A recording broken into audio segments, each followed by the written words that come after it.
Speaking And of I'm even D&D, here. Oh, what? Oh, yay, speaking of what?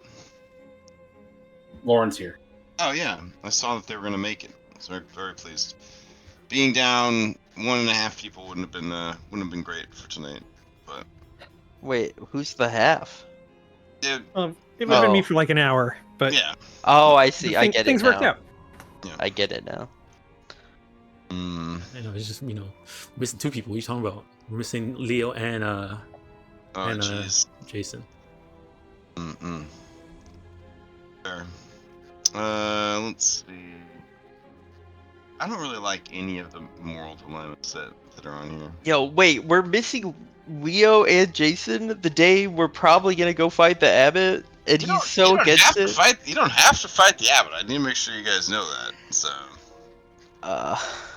Yeah. I know we know that, but like, Okay.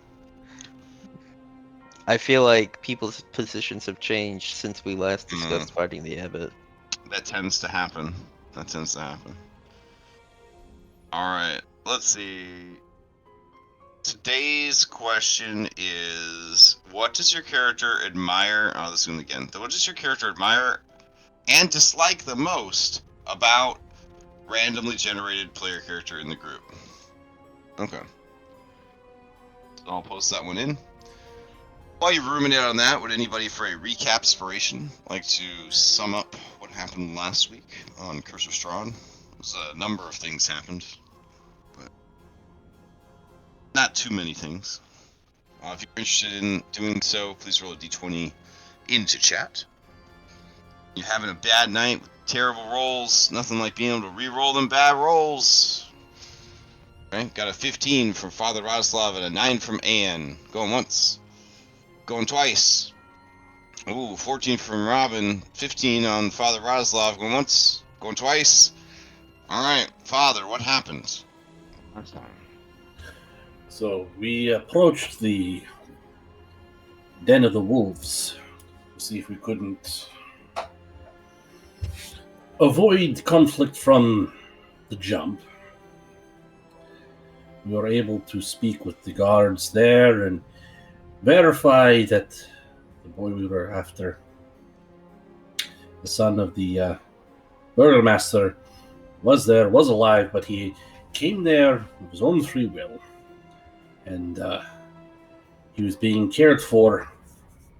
We did not know to the full extent of what that supposed care was, and that our best course of action was to leave before the Alpha and his hunters returned.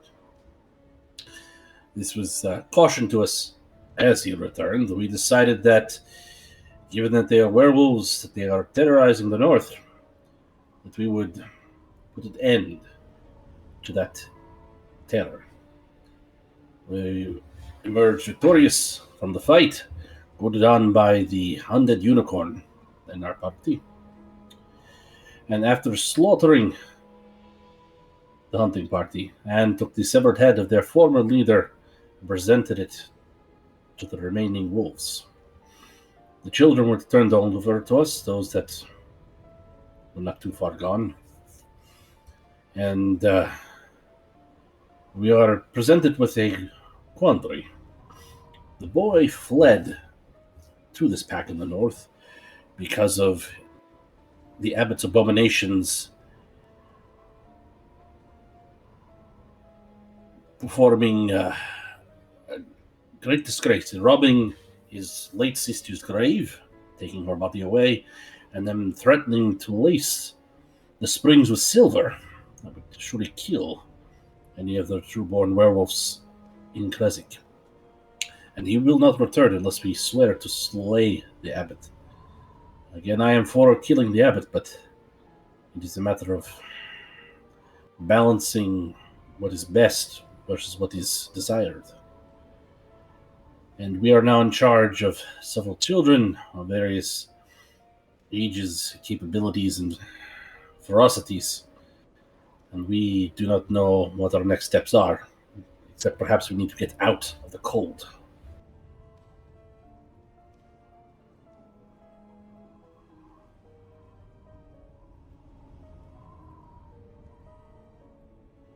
Good stuff. Go ahead and increase your Factspiration amount. Sorry, Recapspiration. And if anybody would like to answer the Factspiration question, go ahead and roll a d20 into chat so we can see your intent.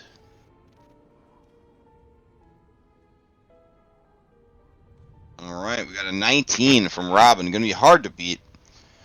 Alright, other dice are rolling in. 11s, 11s. Alright, going once, going twice.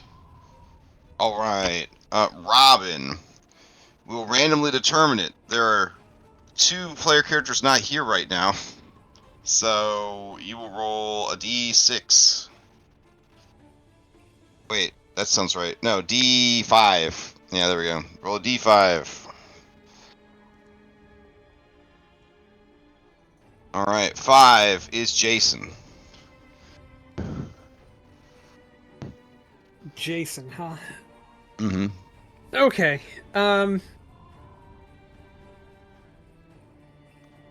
What do I admire and dislike the most about Jason? Yep. Well, I think for Jason at this point, I mean, is it bad to say that it's kind of that it's the two edges of the same thing, that like he is now both Jason and Leo? Like I like it when he's Jason and I really hate it when he's Leo. Maybe. Yeah, I mean, I guess they're kind of one and the same now. They're one and the same. What do you admire about Jason, though? What does Jason bring to the table that makes him so much more likable than his counterpart? I mean, look, I mean, not to bag on Leo too much, but for Robin, Jason has consistently been at least a like someone who's willing to like move forward and do things and actually try stuff. Leo has always been kind of on the other side, and so like now that they're kind of the same person, like she really especially likes the Jason qualities and is more and more frustrated by the Leo qualities that come out, I think. So yeah, she likes that ability for Jason to the more she sees the contrast, she likes that Jason is actually willing to stand up for things, to actually believe in things more so than just like we shouldn't do that and I'm going, which is kind of how she sees how Leo is a lot. Okay, fair enough. You may ask the same question of any NPC that you met previously on your journey. Is this going to be what they think of Jason? This will be it'll be randomly determined. It'll be one of the 6 of you. A random NPC. Let's how about the mayor of Krezk? Oh, okay. Dmitry Krezkov, mayor of. Okay, here's the D6. 6 would be you. All right. What does he think of Robin Keller? Okay.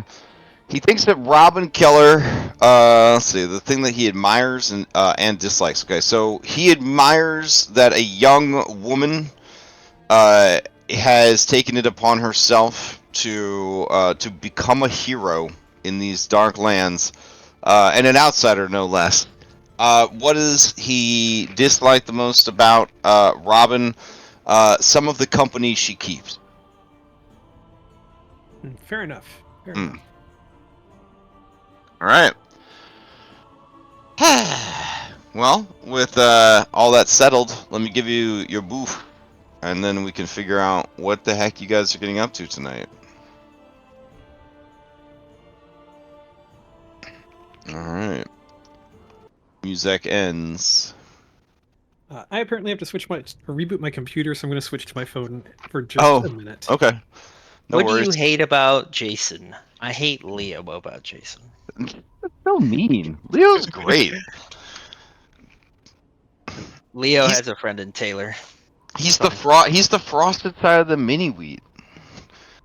Dude, straight Remember up. when Robin and Taylor were BFFs for a long time? Yeah, and then you know what? You were gone forever, and we didn't have time to develop our relationship. I know. Oh, that's fair. Yeah, then Leo just slid in there. Just slid in there. Stole all the friendship points. Ugh. Mm. I feel like Leo and Elliot would get along. You think so? Yeah. Yeah. Okay. Like like towards the end of the campaign, Elliot. I think both. Oh, Throughout okay. the time. If it means anything, Lauren, Taylor still thinks that she's good friends with Robin. All right. I mean, for now, there is time to explore the relationship. Well, Death is upon us all. you guys are huddled here in the snow and the wind with your rather large party of strange allies and your adopted orphans, or I guess the orphans that have been placed into your care. So, what now? The game is paused. Oh, okay. Thank you.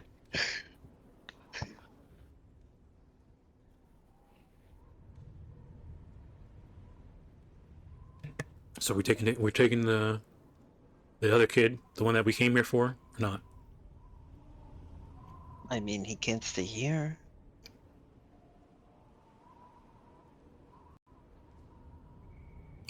Question, I think when we left off, she had walked away with the kid and was coming back, or no? No, the kid's out here. Oh no. The kid was out here. He Yes. said his piece, and then they went back inside because you guys were like, we're heading out, right? Oh no. She went to get you blankets. That's right. Yeah, blankets. Yeah. So they haven't come back with the blankets yet. Here you go. They're back with the blankets now. They hand you an assortment of dirty furs.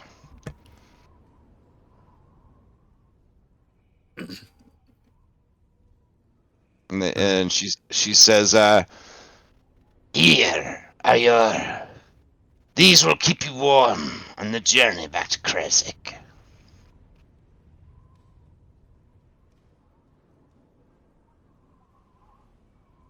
Taking the initiative, Father will step up. He will grab the furs. He will start wrapping up the children to ensure their warmth and safety.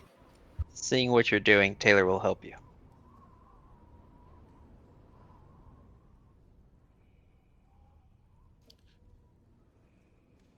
And is just staring at Ilya. Okay. Taylor will try to give Ilya a fur blanket to wrap around him. Ilya says, "I don't need that. I'm going back inside. Give it to one of the children." No, you should come back with us, and we'll figure out what to do about your problem. I will not come back. I will not. I will not put my family at risk. I will not put my people at risk.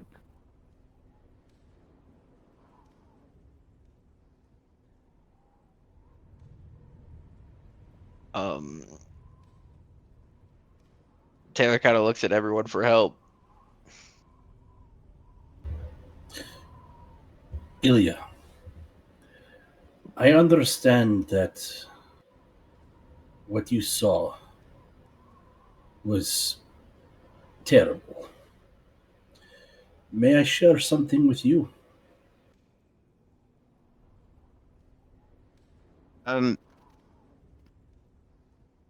Okay.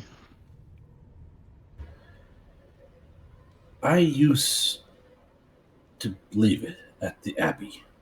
I served the Abbot before he became what he is now. It was his actions of creating those abominations that disturbed your sister's rest that caused me to leave Krezk. It is a shame I must forever bear. But I have returned to Krezk, and it is my hope that with these newfound allies, that I will be able to right the wrongs that have been done.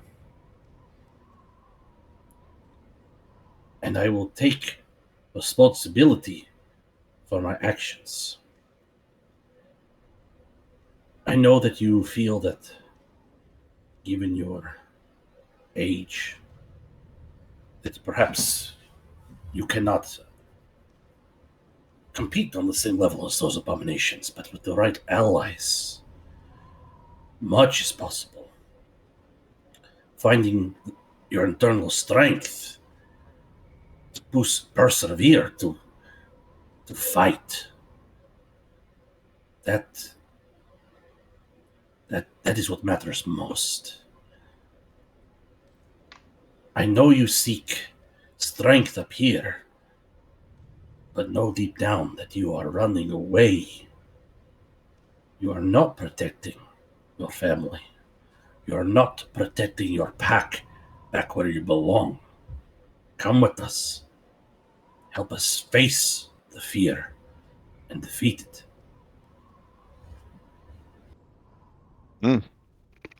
You may attempt. You may attempt a persuasion to convince him that your course is right. Okay, I'm going to use a recapspiration to roll with advantage. Sounds good.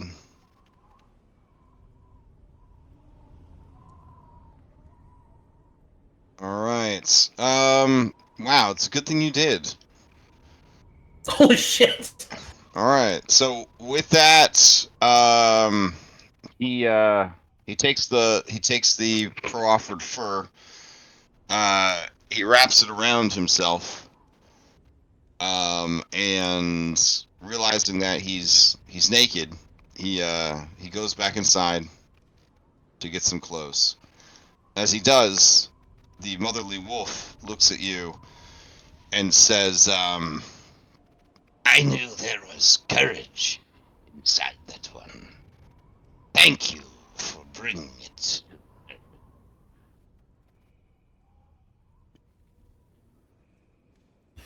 You're welcome.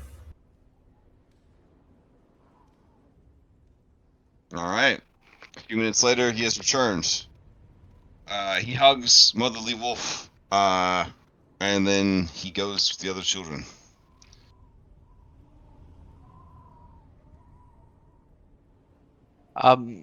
Crash, can you put like a dot on the ones that like Taylor tied like string around their arm? The ones that are turning into werewolves soon? Sure. Are you worried that they're going to turn into children on the way there, or do you just want to have them labeled just in case? I just want to have them labeled so we know which, so I don't drill a fucking nail into an innocent's head. Oh, you're gonna try to cure these kids. Okay, got it. All right, hold on. Let's see. There's 1, 2, 3. There's like 3 of them, I think. Yeah. Yeah, there's so many kids. Good God. All right. 7 kids. Okay. All right, hold on a sec. While I'm doing that, you guys should figure out exactly what you intend to do, right? Or at least have a game plan here. I think we're just gonna fast travel back to Krezk. And you're just gonna deal with whatever comes, eh?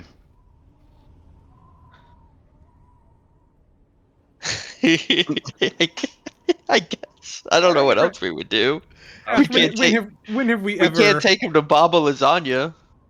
Okay. I mean, we could. She might actually love having a lot of kids. For dinner, no, nobody. Okay.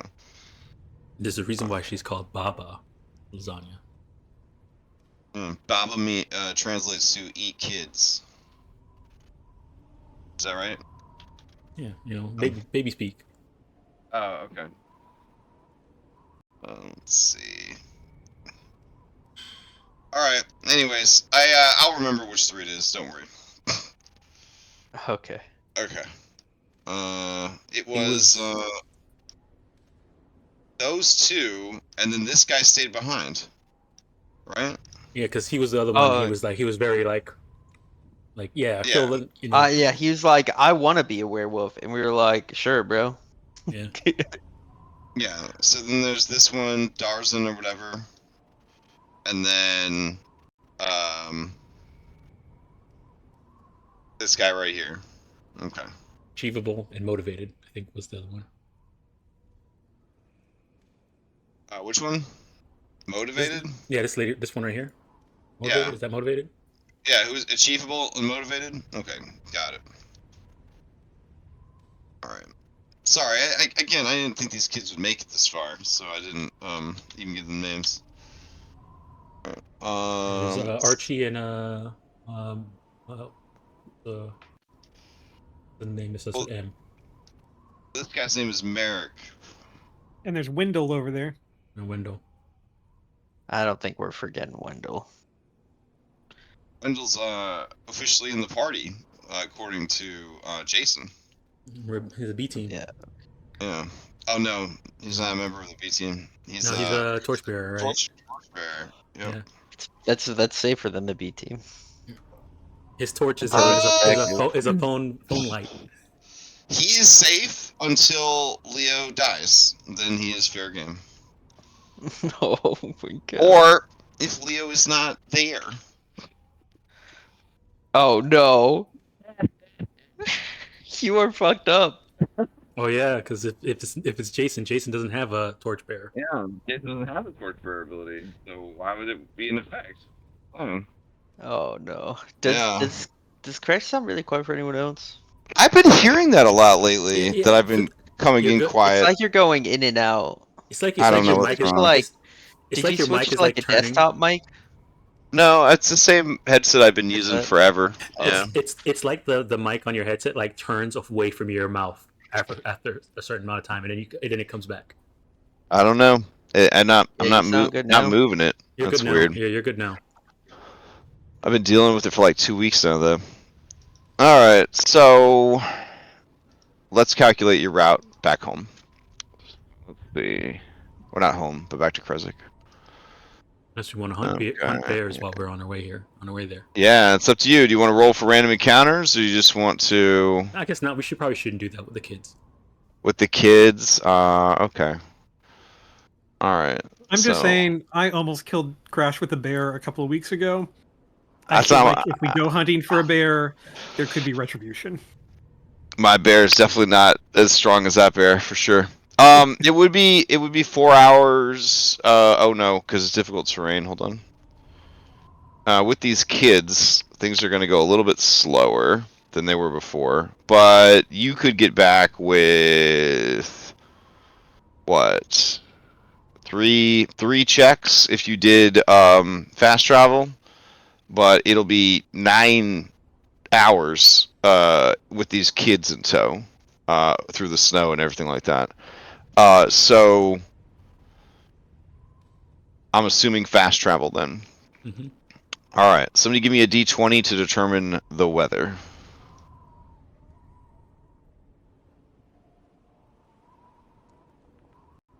All right, 11's not too bad. That's not too bad. It's a +2, so it's going to be a DC of 16. All right, so in that case, let's see. We'll go to the landing page for this.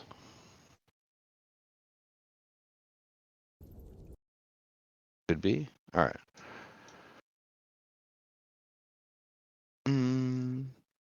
All right. It's so quiet. Let me put on some background music. There we go.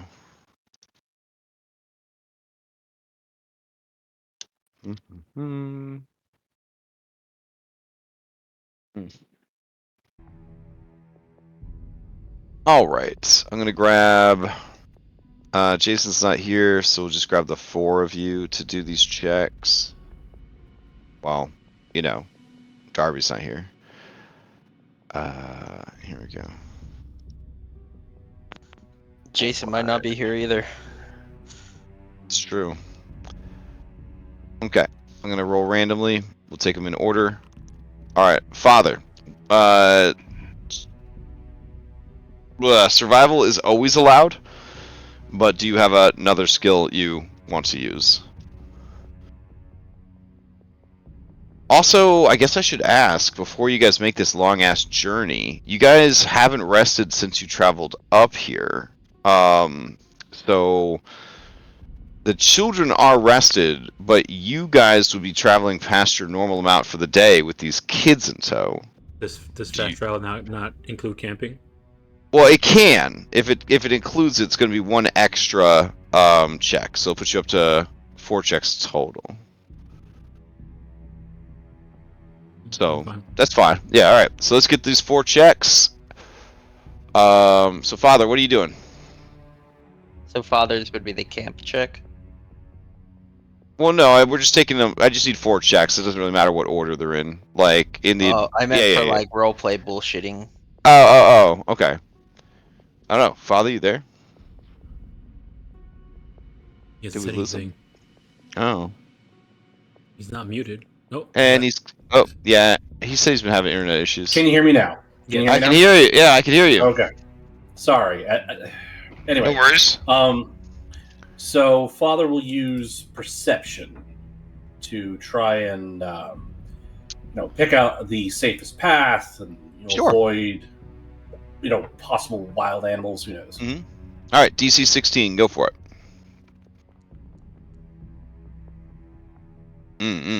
Okay, that's almost a critical success for this challenge, but it is a success, so that's 1 success.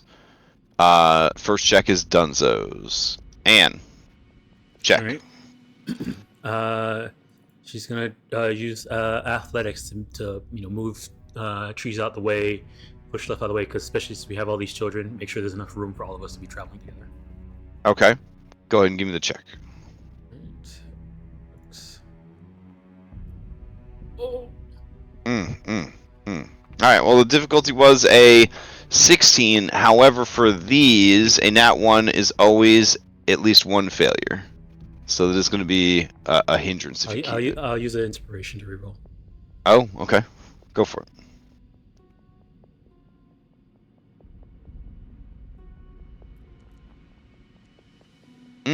Okay. So then that's 2 successes. Let's see. And that 20 always succeeds 1 or more success. Okay, so that's 2 success. So that's two boons. You get 3 boons total. All right, third check, Taylor. Taylor's gonna use stealth to kind of like keep the party low and like avoid any like hostiles or any kind of danger. Sure, that works. Go ahead and make a check. All right, no problem. Okay, that's 4 boons, and then the last check from Robin. How are you contributing to this journey? I'm just getting my character sheet back up here because my computer crashed because we're on a Thursday night. Everything breaks on a Thursday. Sorry, what check am I doing? Survival would probably be a good one. Okay. All right, with that final check, that is 5 windfalls from your journey. So I'll take the first 5 D100s I see in chat.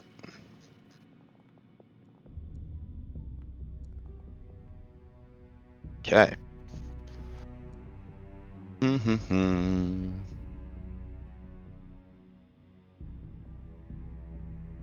All right. Well, this one's definitely thematic. That's good. Keep that one in mind. 36. Okay. And 12. Oh. Okay. If you would like, for 12, you may roll a hit die, add your Constitution modifier, and gain that many temp hit points. You would have to spend the hit die, but you can do that if you would like. Let's see. 90. Oh, okay. If anyone is currently suffering from an ongoing disease or poison, you were able to find some herbs that, when ingested, freshly plucked, could remove such ailments. That's Can kind of we handy. take one of the kids with werewolf disease? Werewolf. Lycanthropy is a curse in Barovia, not a disease.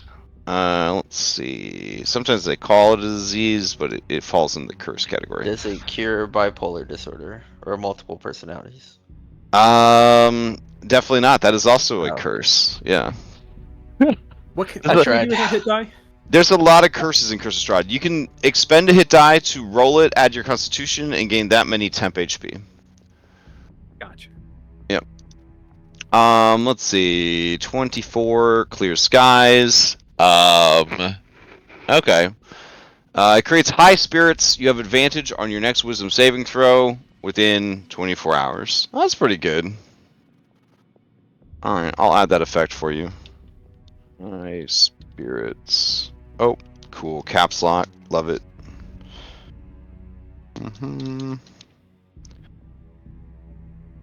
Alright.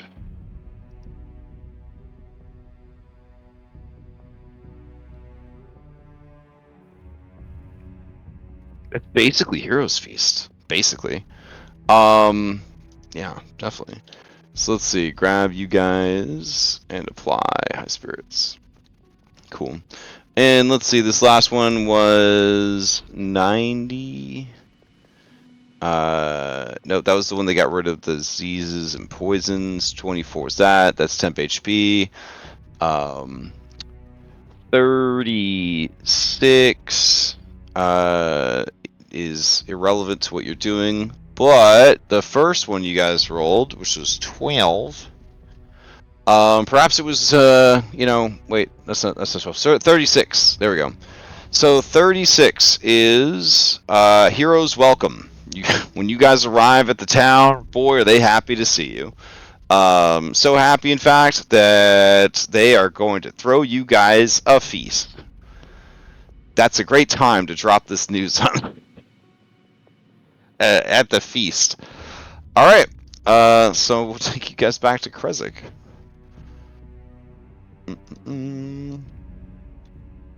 All right.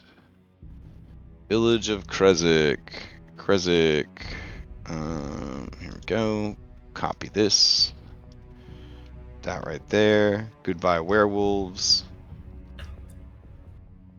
Punch that in. There we go. Change the music out for you. As we're traveling back, the father would like to have a private word with Robin with regards to the conversation he had with Ilya, and also our overall intentions moving forward. Mm-hmm. Yeah, Robin is just steadfastly walking. So if you kind of pull her aside, she'll fall into step next to you. I did not promise the boy that we would kill the abbot immediately upon our return. I did tell him that we would face his fear and we would deal with the problem.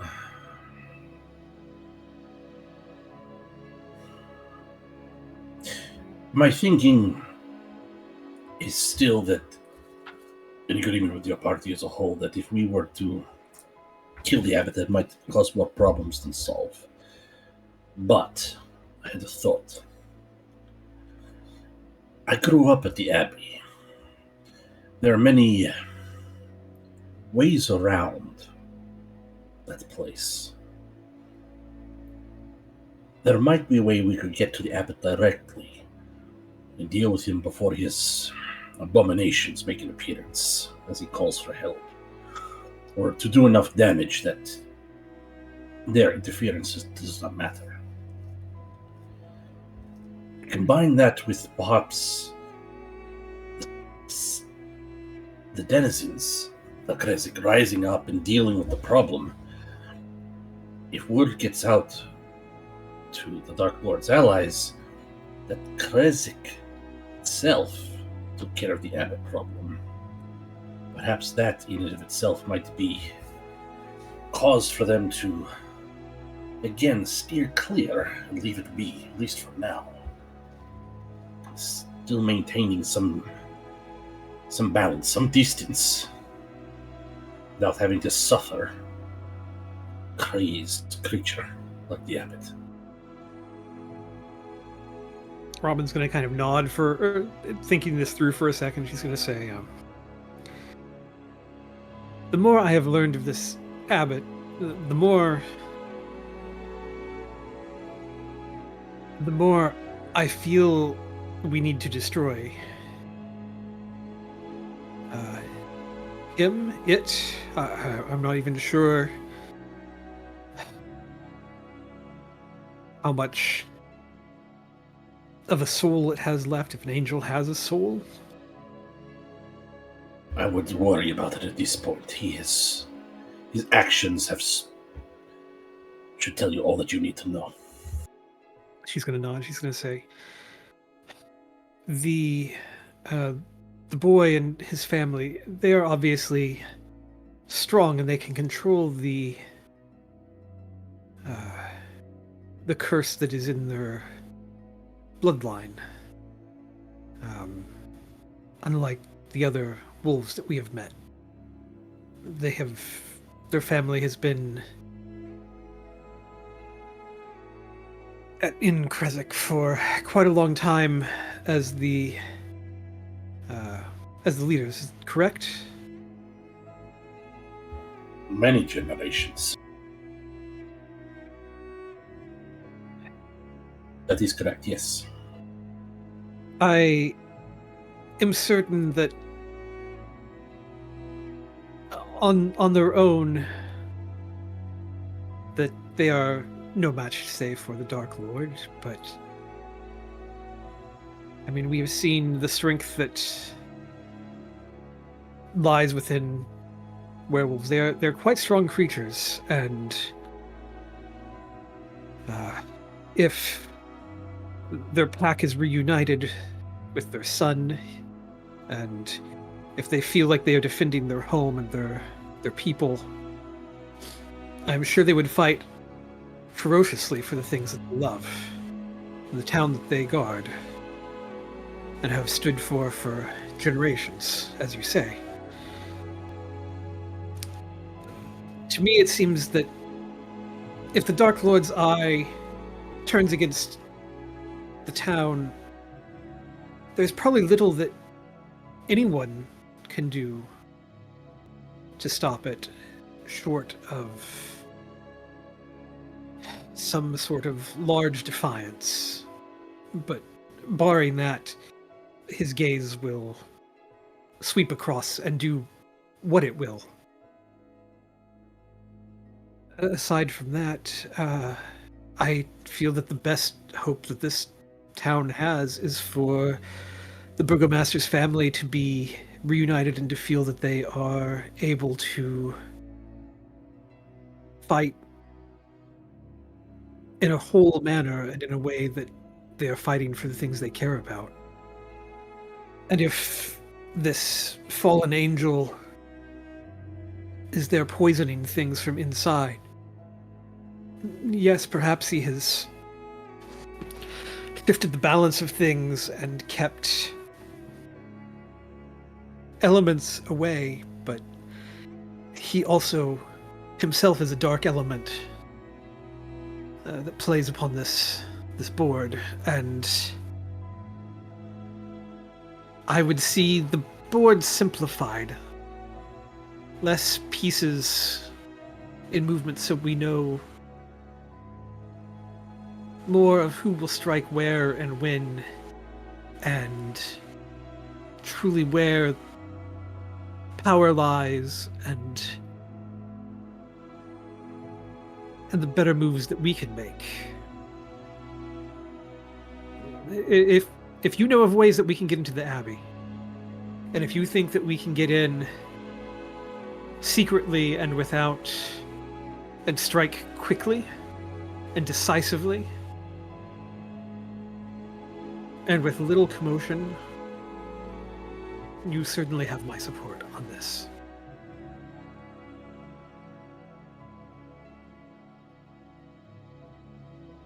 Well, Anne is a strong and powerful woman, but I don't know how quiet she will be, but it would give us an advantage. But the path that I think we could access. But correct me if I'm wrong, you guys also, your party, we also have to worry about the hags, do we not? We only have so much time. A nod. We are on a timetable, so whatever we are to do with this, it must happen now, or it must be agreed upon to delay. We can no longer sit idly one way or another. The choice must be made.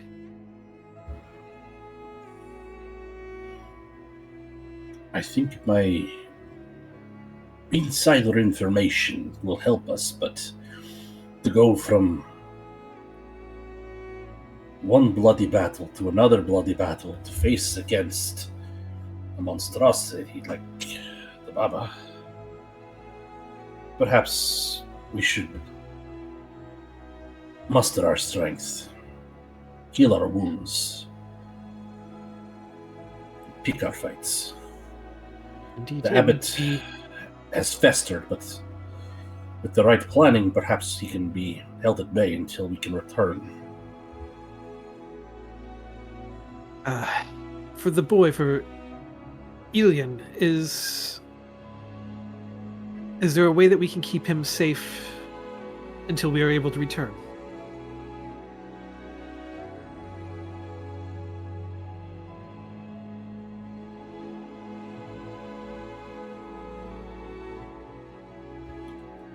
Perhaps if we could keep his return quiet. But children talk.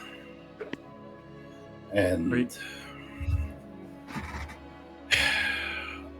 it seemed like when he was expressing his concerns, it was more of if he were to speak of what happened, the abominations would come back. Perhaps if he's able to be strong for a little while, they'll let things be. These abominations, I met one at Castle Ravenloft, the groundskeeper there. He seemed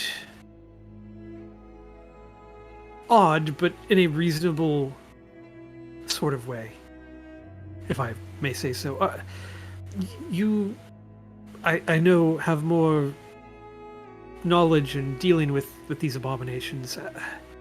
How do they behave? Are they each as individual as people?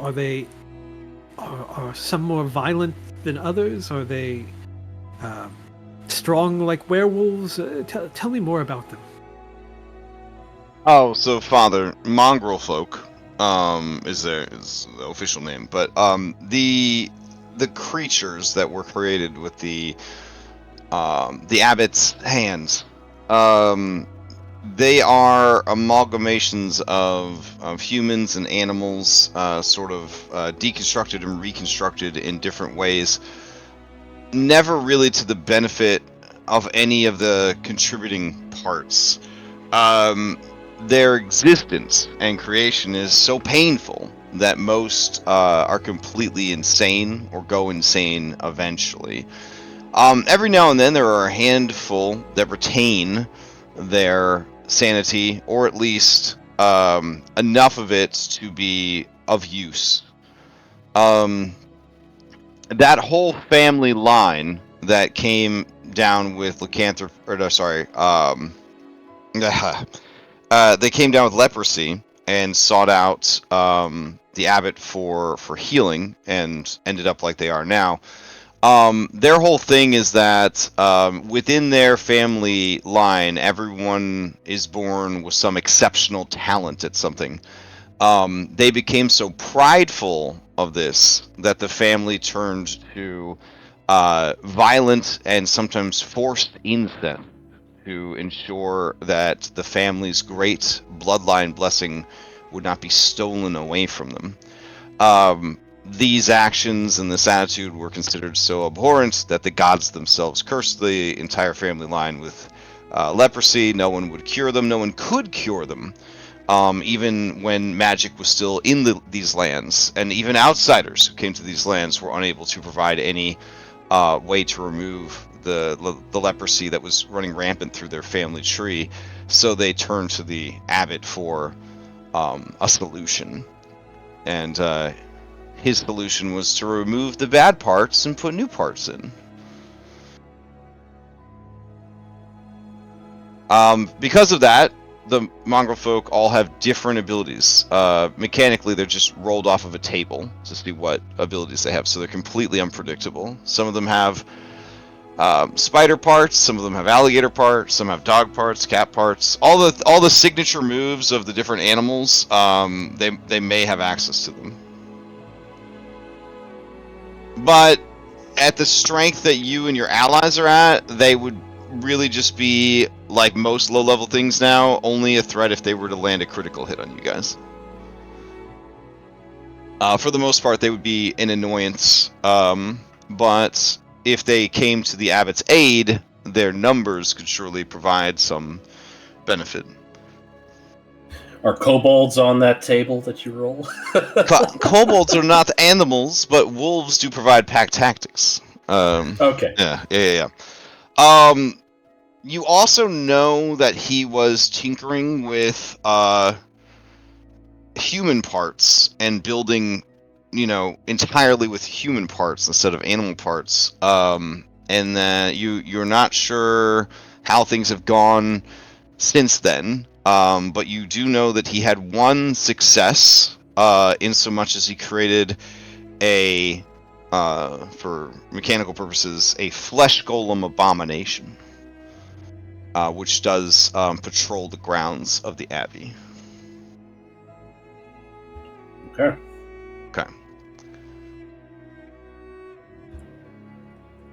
That member of the Bellevue family you came across was probably one of the lucky ones. Kept their wits about them. Some of them can be reasonable, but I don't like making this analogy. But the Abbot was working with spoiled materials to begin with The Bellevues. Well, no, I was going to say that the Bellevues were like contaminated clay that he was working. Yeah, exactly, yeah.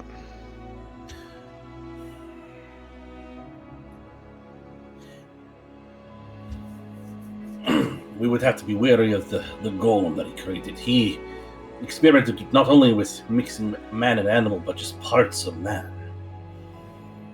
It would be a hard fight, and it would require great planning to stave off the inevitable. I think it could be done, but we would need the Burgomaster's buy-in and careful planning.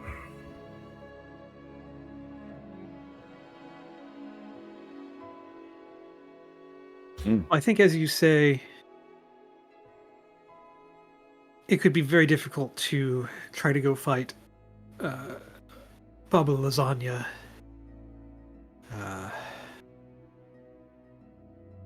And the Night Hags with fresh wounds. So, and I don't know that we can take time to heal. So, it may need to be delayed. So I think we should be thinking about how we can protect the boy and what steps we can take to keep everyone safe temporarily while we're otherwise engaged. That, or we need to act decisively.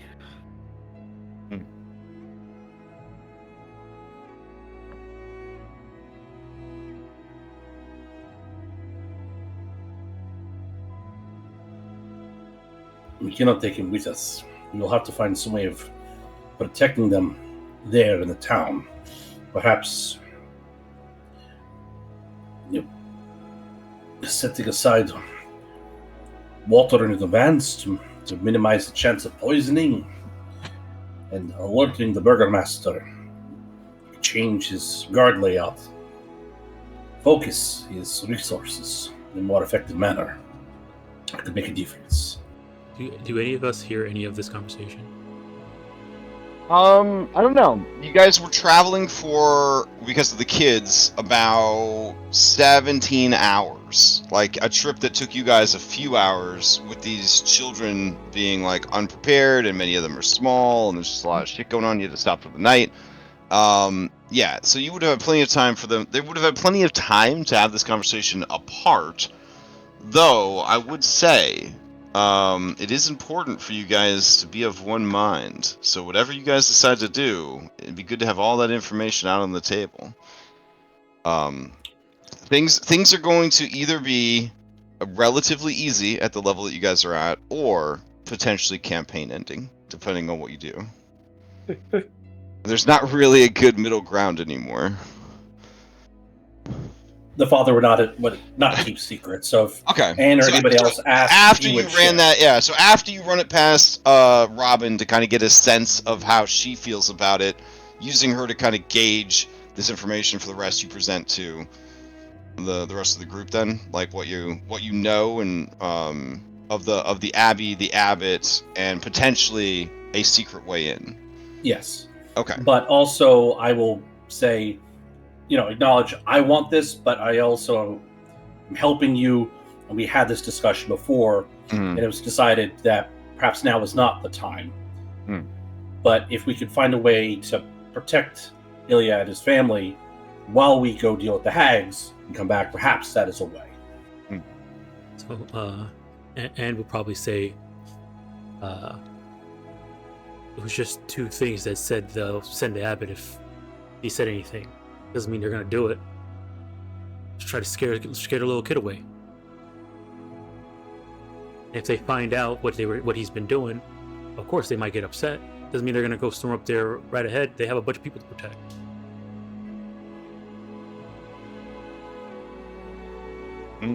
Let's just go, tell them what happened, and then it's their town. They'll know what to do. You can't think that they're just gonna go run up the hill and try and fight this thing.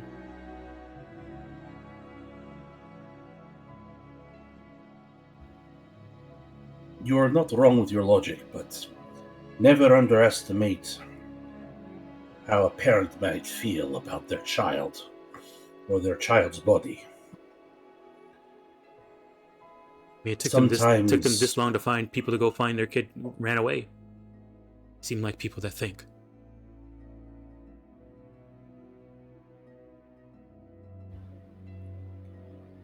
They do, but I have been wrong before. I hope I am wrong again. I hope they do think.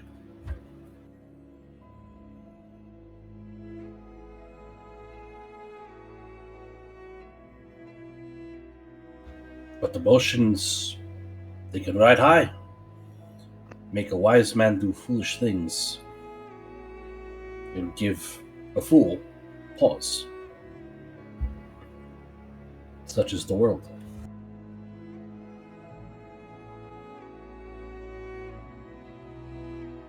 All right. Do you guys return to Krezk then with this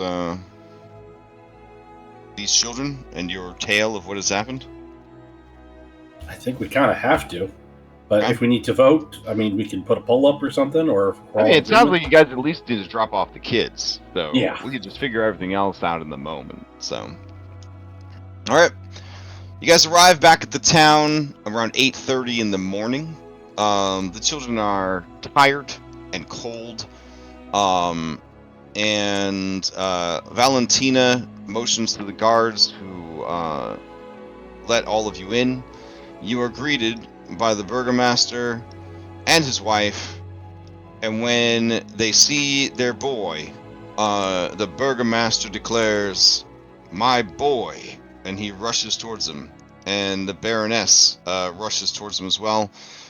They pick him up and give him all manner of hugs and kisses, and are occupied with this for several minutes at least.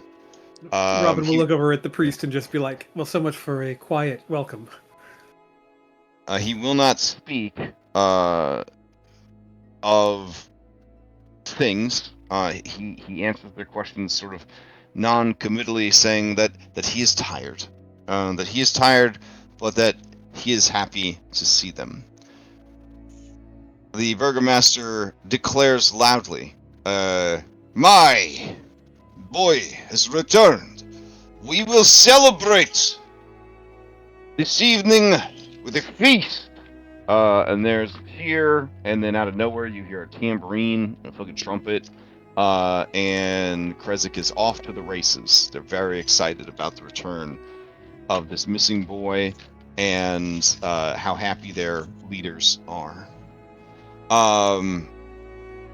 The burgomaster turns and he looks at all of the children that you have brought, and he says, "Tell me in private all that has happened." And he says, "Anna," and she says, "Of course." And she takes Ilya with her, and he leads you guys away from the commotion.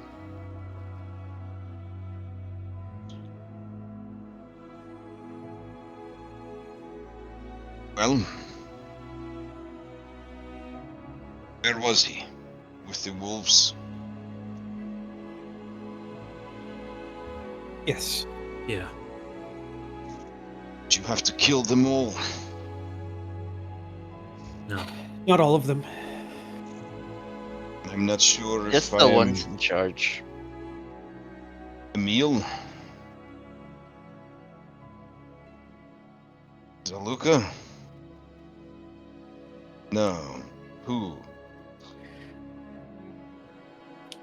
Lauren, the player, does not remember their name, but I feel like Robin character Kiro. would. Kiro. Yeah. Yeah, Robin would Yeah. say that. Kirill. Kiro was a foul beast. It is good that you put an end to him. Now, they handed him over willingly. Why did they take him in the first place? When would they have had a chance? They did not take him. He went on his own accord. Why? He encountered. He believed he was Something. protecting you and your wife. Protecting us from what? He feels like if we tell you that it will put you in danger, and that's part of why he left. There is no keeping secrets from my wife. She will have it out of him.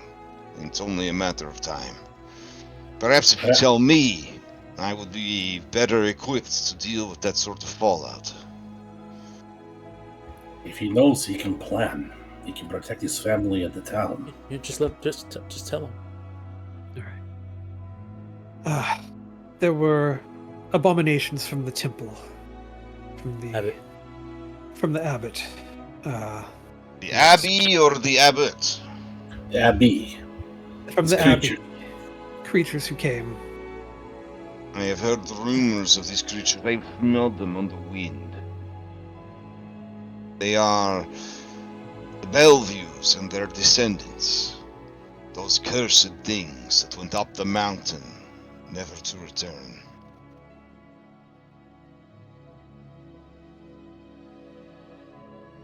So they mean violence against us? They have threatened it, yes. They desecrated the resting place of your daughter, took her body.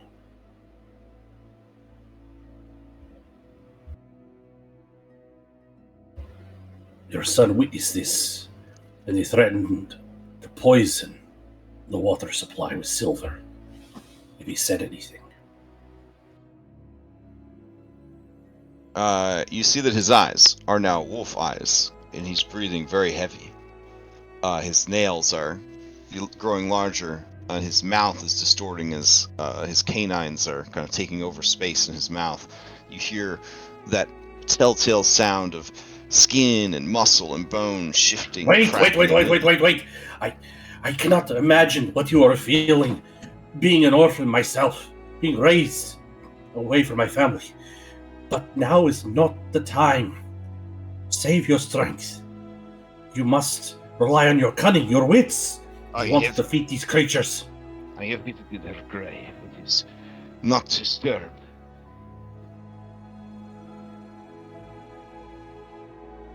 Are you saying they took her in the dead of night and then filled the grave back in? And that my son witnessed this act of evil and was threatened for his knowledge? That is what we're saying. But think of your son, your wife, the I people you're responsible for. am thinking very hard. All In Krezk. He looks up the hill towards the abbey, and he says, this cannot stand. Cannot do whatever he wishes. He cannot threaten my family or the people I am sworn to protect. Just think for one moment before you act. There is one other thing at play here, and that is the Dark Lord, who watches this village, who watches what happens in that abbey, who watches what happens here with you today, and knows exactly where the balance of power lies. You have been left largely to your devices here. But if this balance of power shifts in this village, just know that the Dark Lord and all of the sycophants who swirl around him will be aware of that. And if, however it changes, there will be consequences. I don't know what those are, but I'm just saying, make sure you think through whatever it is you want to do next. And also know that we will help you, but we have other commitments that we must address first. If we can bide our time, keep the Abbot cozened in, not aware of what is in store, we can return, we can assist. That could show strength. That could perhaps keep that balance of power in play. I can gather my strongest wolves and my fiercest sharpshooters. I can be upon the abbey by nightfall. Why should we wait any longer for this thing? This thing who Speak in the face of all that is holy.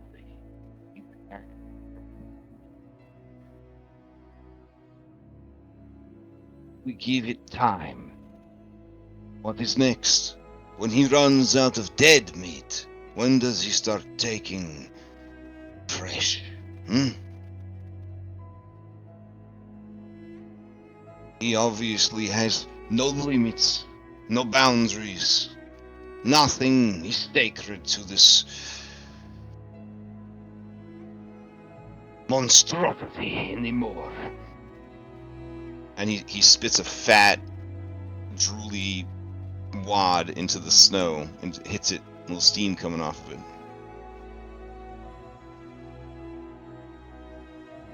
Today that you will aid us to march against the Abbey.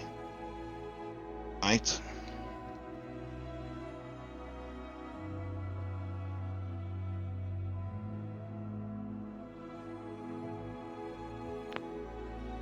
Can you give us a moment, please? Just one moment. Time for a hero huddle. He goes to compose himself so he doesn't wolf out in the middle of the street. 7 days. What? I mean, like, Say 7 days. We come back 7 days. if he's willing to help, and like bring all his people, then I mean, maybe it'll be easy. I mean, it could basically just turn into like they keep all the riffraff away from us, and we end up facing the Abbot one-on-one, maybe Abbot and Golem one-on-one. Well, I mean, if six on they could take care of the meat man, then that'd be pretty good too. I mean, if a large group's attacking, I'm fairly certain that's going to draw out everybody that might be on guard duty. That would make sense. Crash, do we have Leo or Jason right now? It was Leo last time I checked, but he woke up after a long rest. Let's see. Odd, it'll be Leo. Even, it'll be Jason. It's Leo. Leo says, "This is crazy. We already voted. It's baby lasagna time." Yeah, but that's before we had a group of people to take the attention. I don't know. I feel like Leo might change his mind with that. I don't know. I don't think he would. No, he But No, wouldn't. I think he he wouldn't. would. He would make a decision Leo would point out that he could that then back away from. Leo would point out that none of you have read the Old Testament. Of the Bible enough, if at all, because you don't just fight an angel. Angels destroy entire towns. Angels turn populace into pillars of salt. Angels melt your brain when you look at them. You don't fight angels.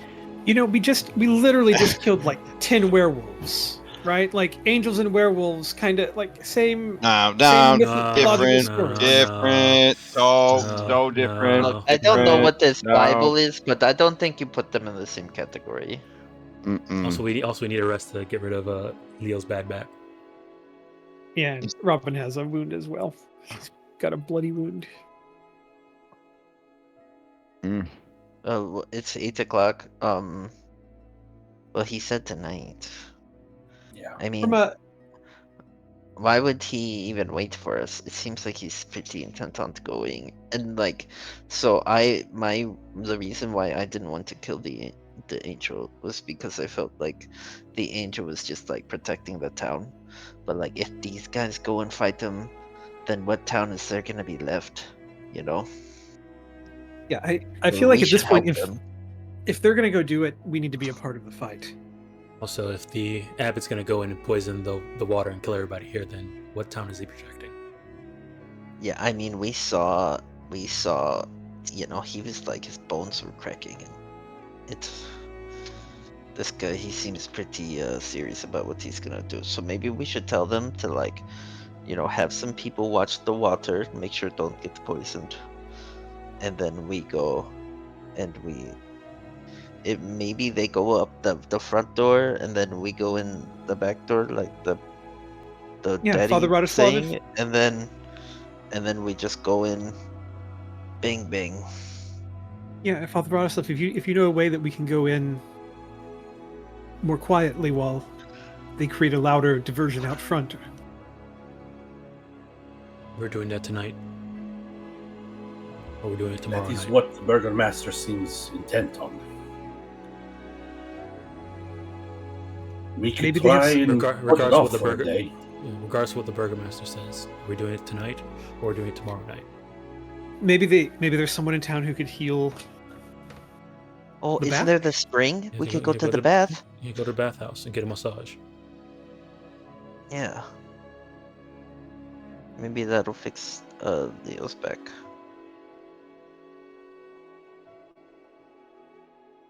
Or we just say we're Leo gonna... actually hasn't been in the spring, has he? It's not the spring, it's the massage part, it's the bathhouse right next to where they do the massages that gets rid of I think that of one injury. gets rid of wounds. Yeah, it gets rid of wounds. Yeah.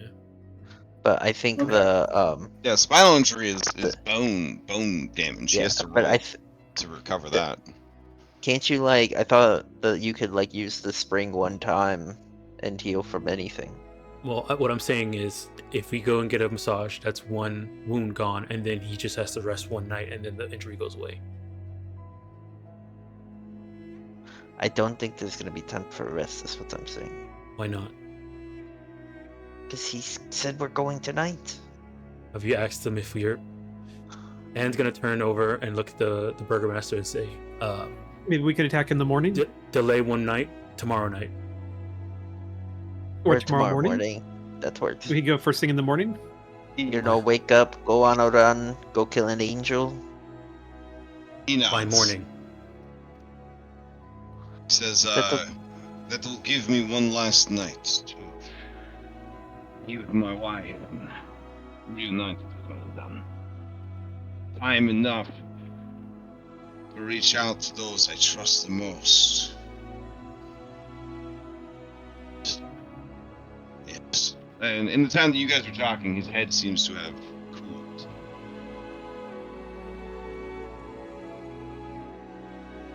Wow, that's like the tamest broken bone injury ever. Bad. Crash, you're cutting out an awful lot for me. I don't know. I don't know what the deal is. I You're good yeah. now.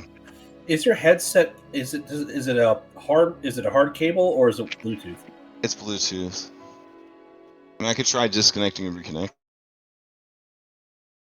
I guess he is. Because I was just thinking, if it was a cable, then if the cable was going bad, like moving around, shaking the cable, that could do it. It could also be I have bad connection to the internet because my router's busted. Yeah, it could be packet loss for sure. Yeah. Though you would sound more distorted than just like getting quiet or not quiet. Like it just sounds like the mic is just far away from your mouth at times, and then it comes back. It's like- literally almost touching my lips. It's so close. I think maybe that's like the touching. I don't know. I don't really want anyone to try to Okay. tech support me through this. All right, It's just aggravating the hell out of me. I've been dealing with it for 2 weeks. I don't think anyone's going to miraculously come up with a suggestion that I haven't heard in the last 2 weeks. All right. So I'll repeat myself as many times as necessary. Okay. So Yeah, rested for a night. yeah, he'll table it for a night. He no longer feels that a celebration would be appropriate, but he does not want to disappoint the people. So he I was will. gonna say, isn't that cat out of the bag, kind of? He is going to have the celebration, because perhaps the consequences of their actions, this could be the last thing that they are able to celebrate. But at this point, it is a price in his current state that he is willing to pay.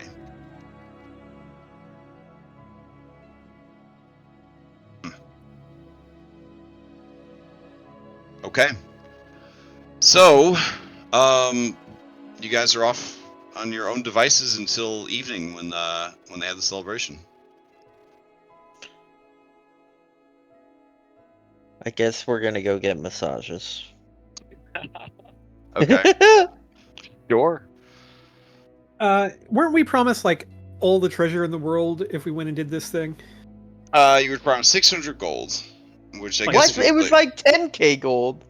I'm pretty sure it was like 30,000 gold or something like that. Yeah, I think it was a ridiculous amount of gold. No, I don't I think we're trying to pump Crash for It was the a ridiculous- non-existent funds. It was a ridiculous amount of electrum that she said that she actually had in gold.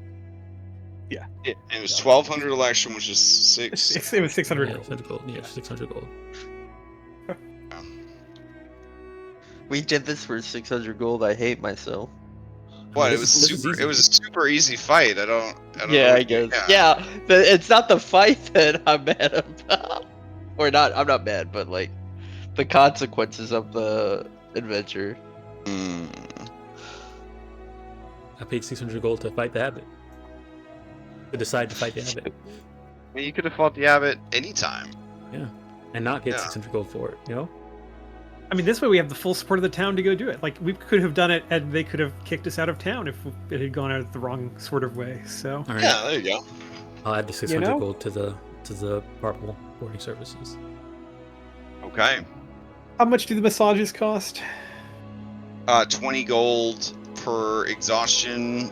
Once you have no exhaustion, they can remove wounds at 20 gold a pop. Alright. 20 gold. I a need pop. one. Oh, dang. I need one massage. I also Alright. need. So these are level 3 wounds that we got. Does that mean it's 3 wounds? No, or it is just level means They that deal more health. They take more yeah. max health. Now Okay. you're actually doing level 4 wounds because you're level Okay. 9. So 3? All right. So I could use 1 as well then. All right, so 40, so that's 2 here. So that's taking that down. Yeah, 11 here. So that's 2 people who can get massages. And then who else is getting massages? Anne's gonna get 1, so I'll do that here. Taylor's getting 1. Yeah, you got. So I have Taylor and Robin. We're gonna give 1 to Leo and Anne. Yep. All right, so that's Do any of the 4. NPCs need a massage? I don't think so. I'm not seeing anything on their sheet. I don't think It's any not of on the them token. got really hit, except I think the only one that took damage was I think Renia might have something. I'm just double checking. Nope, that's not on her. doesn't look like she's got any wounds or anything. We only got There wounds. was- We There got was these something wounds. hanging out there. We got these Isaac's wounds the only from. one that took damage. Yeah, I think Isaac was the. But we got our wounds and injuries from the fast From the travel. travel. From the travel, not from the fight. That's right. Yep.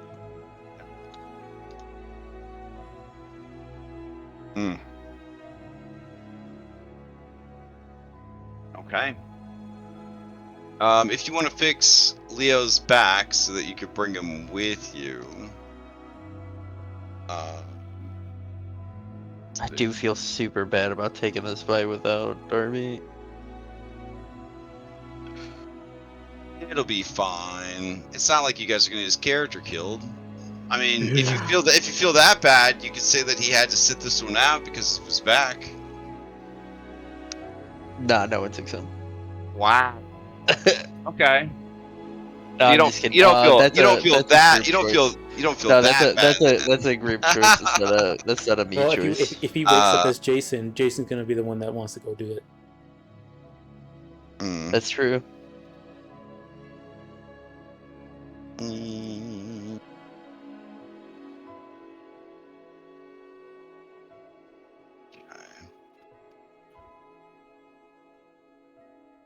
Oh, my bad. No wonder that was such a low number. It's supposed to be 20d6 for the bone damage.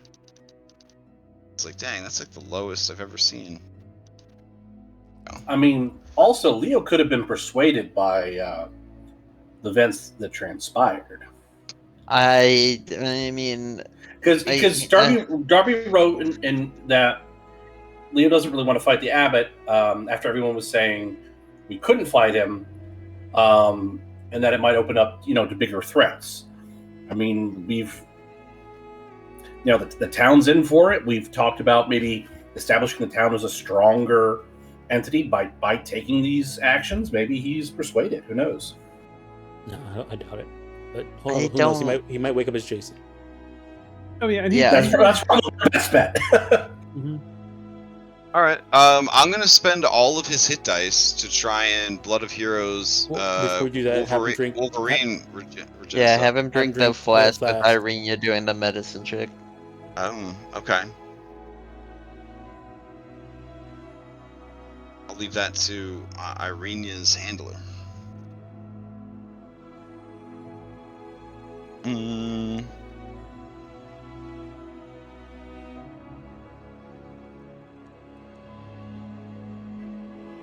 Okay, give us a medicine check.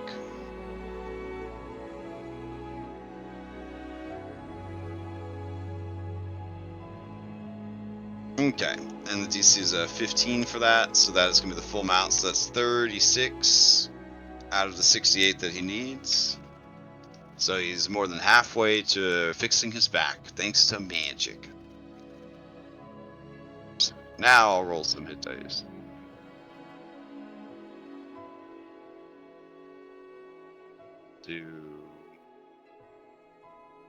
Go until we're healed up. Let's see, 9, 6. I mean, aren't you gonna rest in a sanctuary anyways to get them all back? So like, does it Yeah. or does it really matter? Yeah. So let's see. In a single day, just like Batman, his broken back would be repaired. Okay. Robin is quite certain that is the Jason side of things showing up and not the Leo side of things. Okay. Wow. Man, Leo out here taking shots. Darby not there to defend him. All right. We're gonna say though that he spends his day kind of, milking it, getting massage, bed rest, the whole deal. He's still got to get rid of the wound that came with it and everything. We got the massage to get rid of the one Well, wound. Yeah. Well, Jason was around before they swapped bodies. Mm-hmm. Would he have had enough time to explain that he would like to get a shield and a sword? Gear? Yes, he would have explained that. So I feel like we would try to get that for him in town. Sure. Not that we need to turn this into like a big shopping episode or anything. We could get that stuff for him. Right. You're just getting him a regular sword and a regular shield. Does he need armor or anything? I don't. Silver. He doesn't have any. Well, he has some armor. Studded leather is what he's wearing. Definitely a silvered sword if we can do that of some sort. Okay, that'd be another 100 on top of the 15 gold. Alright, I'm taking it off. Oh, I forgot there's the general goods. We could actually look and see if there's something cool.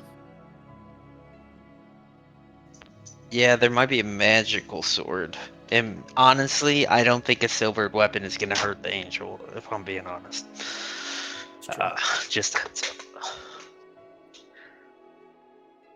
Just looking. There's a lot of guns here. That's what I'm remembering. You say that like you're surprised. About what the Well, gun, the silver weapon not hurting an angel. Yes. Does he just use like a long sword? Is that the kind of thing that he uses, or what? Yeah. Well, I think it could be any one-handed weapon. If they have anything magical, Cloud Final Fantasy VII sword. This thing sounds magical. You'd think. I mean, it makes you look super cool. Didn't you guys sell that that's sword? magical enough. Yeah, Yes, Yeah. It was sold. That's why it's at the store. Oh well, it's so expensive now because it looks really cool. So definitely raise the price on The that. only magical weapon I see is a vicious club, which is probably not what he's looking for. I mean, it does extra damage on a 2d6. I mean, it does extra damage on a crit. On a crit. Yeah. I mean, it only does a 1d4 standard.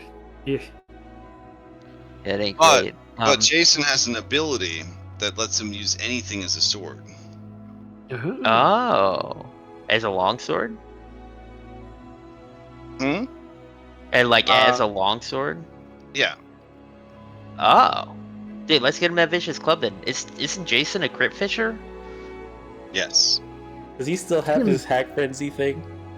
Yes. Oh, Get him boy. that vicious my club then. God! It just keeps getting worse. Yeah, get him the vicious club.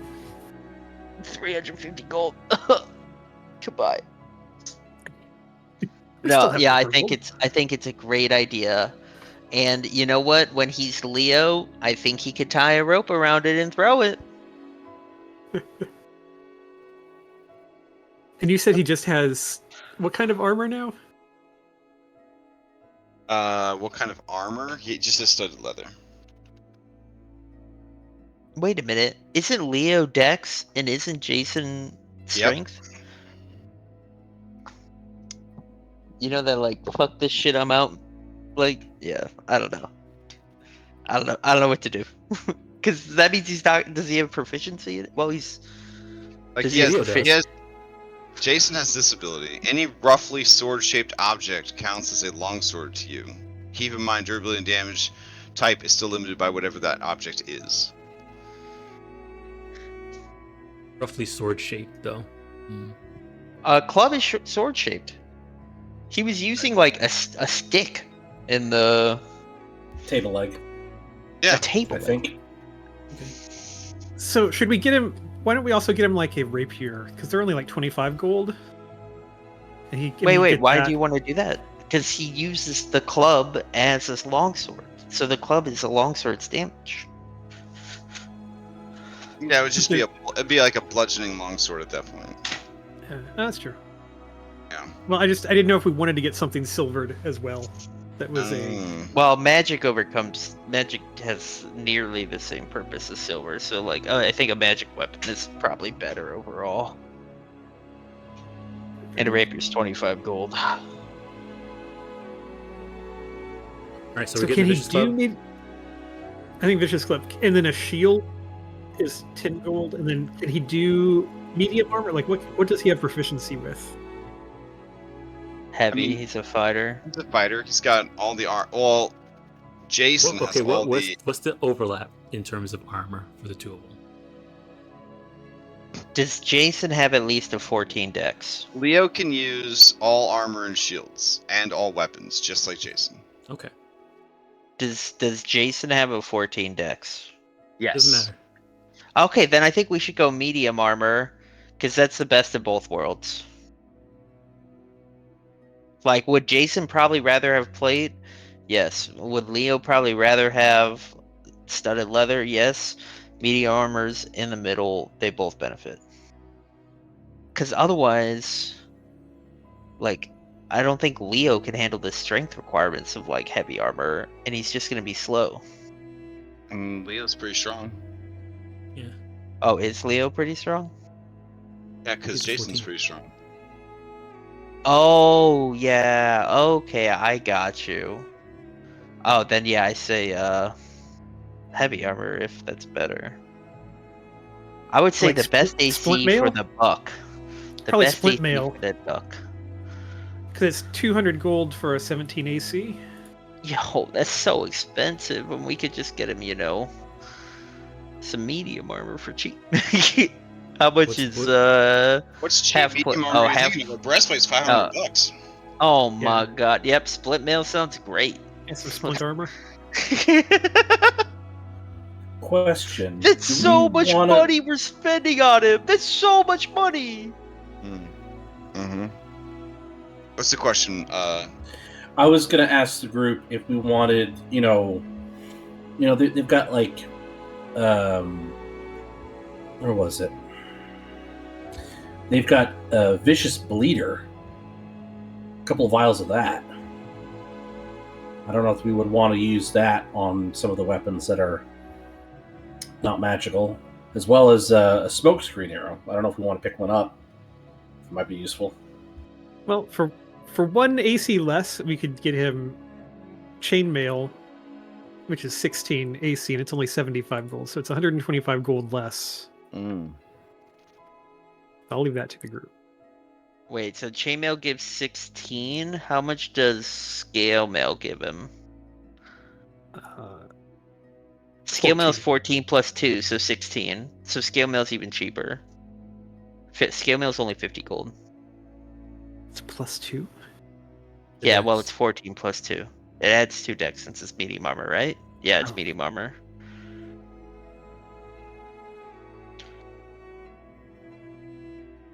Alright, so Vicious Club, Shield, and then which armor? I say scale mail. We're spending so much money on this man, and he ain't even here.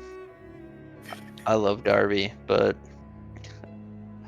we've been broke our whole lives. Apparently not that much.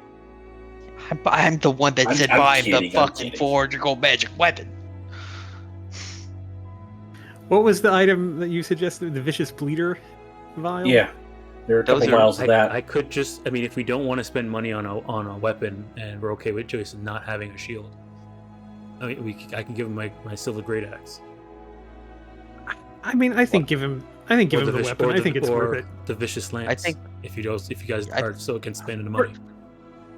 I'm for spending money. We're coming into end game. Like we need the magic items and stuff. Like let's get Yeah, this. I think shit coming going. over immunity to non-magical weapons is important, especially at this point in the game.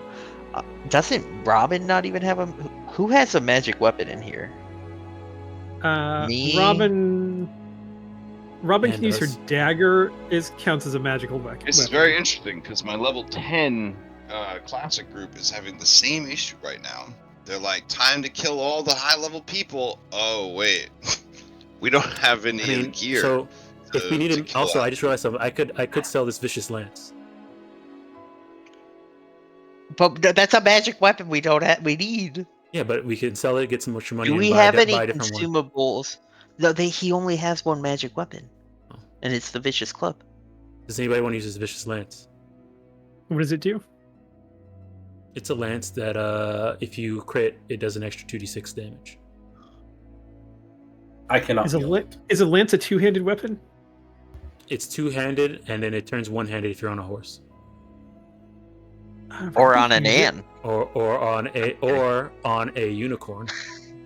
Robin can use it because she uses two-handed weapons. Do we But have any consumables? since it's a lance, it has a special thing that if you're within 5 feet of somebody, you have disadvantage on your attacks. So she would have to be 10 feet. foot. It's a reach weapon 10 too. feet. Yeah.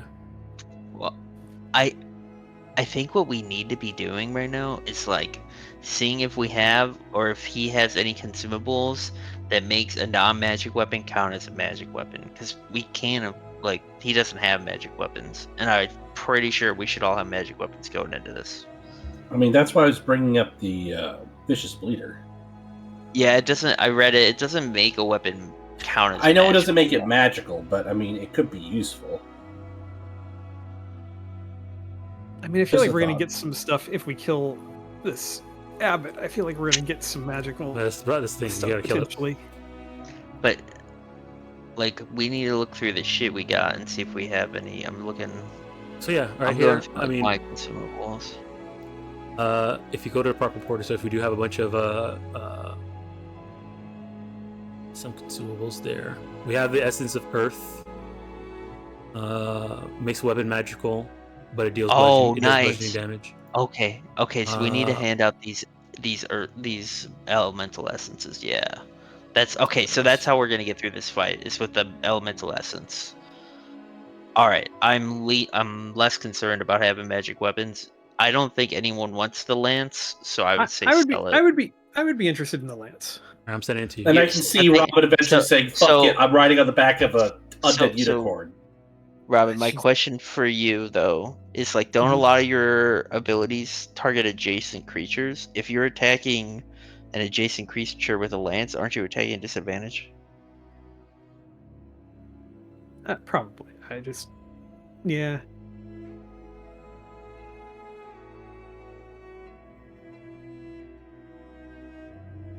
You can always sell it. Possibly. I'm looking at my features to see how it fits.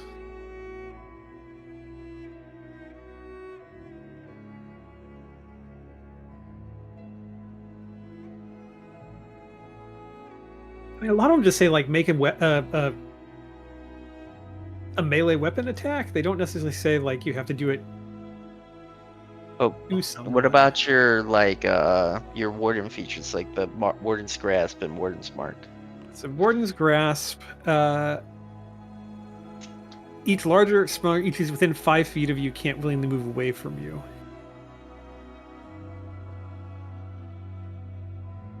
At level So the question 14. is yeah. So we're just gonna miss that.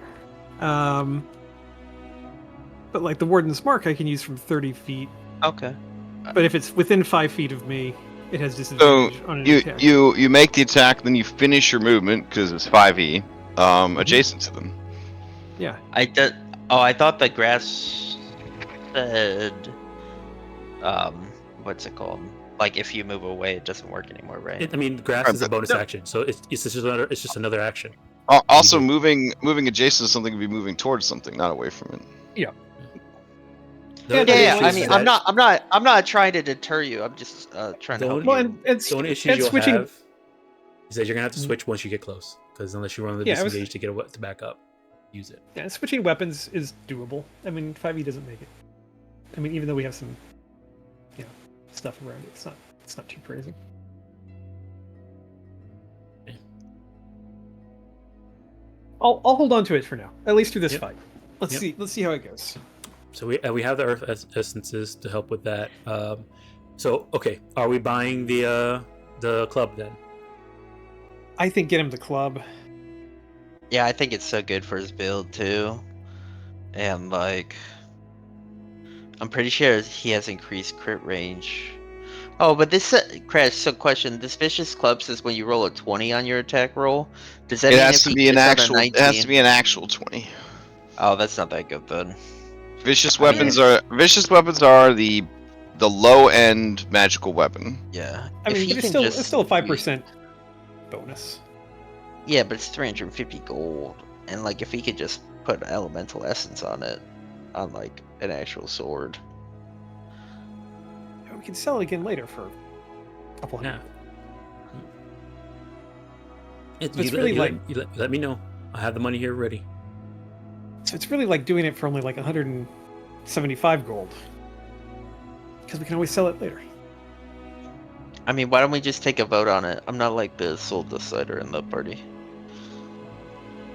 I mean, if you guys want to throw up a poll for it, there's only 4 of you here. I mean, it's more than half our money.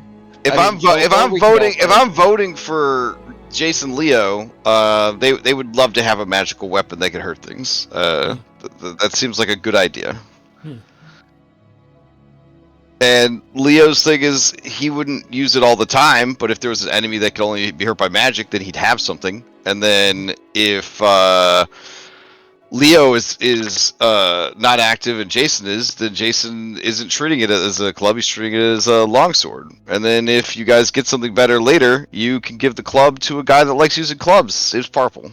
He could definitely benefit from having That's true. Purple hitting with that sucker would be good too. Hmm? Shoot, let's just give it to Purple. Oh my god. Can we get a poll for whether Leo or Purple gets it? I'm kidding. I'm honestly pretty indifferent. So it seems like we're in favor of getting it, so let's get it for Let's it. get It's the bought. club. Okay. It's bought. Cool. Imagine if we had added layers of role playing to that arduous 15-minute decision to buy the club. It would have been our whole session. We could have called it clubbing. Oh god. Alright, getting the shield. Fantasy shopping. Field We with know what's your scale mail, favorite is that thing to the do. I know. Which armor are we getting? The scale mail? Scale mail, I think. Alright. Scale mail. Every once in a while, you get a lovable boat merchant, but for the most part, like buying and selling stuff, it should just be buying and selling stuff. Crash, can you? I can't since Darby's not here. Sure. I can't accept. So can you just drag it off my sheet onto him? Sure. Oh, excuse me. Let's see. Vicious Club over to Leo, deleting it from Anne. Shield. Okay. Same club. I'm gonna move on to Jason's sheet as well. This isn't confusing at all. Oh my god. Especially with them having the same mini. Oh boy. It's fine. It's fine. Fine. Because it's got different stats depending on who's using it. Okay, good or wrong. Yeah. They had the all same right. name. Leo Jason. Oh my god. But they don't. So don't worry about it. Let's see. It is a... One's Geo, one's Layson. Oh my god. What is All what right. is Jason's last name again? Does it start with an L? Taylor. Oh. It's Jason Taylor. That's not confusing. To make it more confusing, I guess. So if Jason and Taylor got married, it'd be Taylor. It could be, yeah. Taylor the Swift. I feel like that'd be a lawsuit if you went into the music industry. But all right. So with all that, all right. What else you got? Based on how you guys have been playing, I'm assuming you're bringing all of your NPCs to this bad boy. I mean, Yeah. not all the kids. Not all the kids. Oh, we also Those need were to tell the handed- burgomaster we about. offloaded those. Yeah, we also need to tell the burgomaster that the 3 kids with the ribbons on their arms are There's turning, 2. and they need to have their do the ritual and Yep. hand over the hearts. Okay. And we need to teach him about the. What do we want to do with this alpha heart? Do we actually want to hand over the hearts, or just say we have the means of stopping them turning? Why would we not do? You're saying we don't want to tell them that we know a way to stop? Well, no. I'm just. It's the presentation. He almost lost his shit when we told him his daughter's grave was desecrated. Yeah, he knows we killed all those. Yeah, you already told me you Yes. killed all the werewolves. We did, yeah, but there's a difference between killing an enemy and then ripping their hearts out after they're dead. I mean, they're werewolves. They eat people. And I I don't also know. feel like he is someone who knows the difference between like werewolves who have control of their. Okay, I think this is the player being too sensitive. Probably, Yeah, clearly the probably. father it would just be like, whatever. Yeah, like they're evil werewolves, man. They're irredeemable. He said that before, that they're monsters, they're irredeemable. Like he's down. It's fine. Yeah, He would be, I'm sorry. he'd be- I'm no, being it's too all good. sensitive. He appreciates that you have provided the hearts and helped figure out which children. And assuming there is still a Krezk by the 10th, they will do whatever they can to help these children. And if the children succumb to the curse, then they will be raised with the training and the resources to control that curse. The question is, what do we want to do with this alpha heart? I don't know, because for some reason it's separated from the other ones. Well, what do you mean? It just means it's just higher quality. Okay. Yeah. Does it have any like magical properties or anything that people sell it? Anne doesn't know. or- Ask Not that you know of, but you also used an alpha heart in the ritual to help Minadora. Minadora. Oh let's yeah, go we on that. did that without knowing. Did any of us contract like cancer 3? Because I feel like a couple of us got bit. I did a lot of inspiration to not get it. Yeah. I burned I through think most of my Anne, inspiration. I think Anne failed every initial check and had to reroll every single time. With their +9 Constitution, I should add. With their +9 Constitution, they had to Yeah, reroll. I remember Yeah. there being way more fails than there felt like there should have been. Oh yeah, definitely. One rest. -32. I'm looking forward to when I get rid of this -32 on my max HP. Yeah.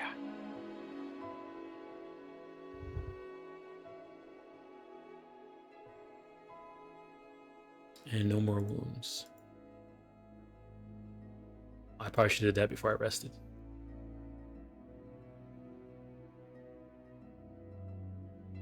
And then I also lose misfortune on a long rest, correct? Correct.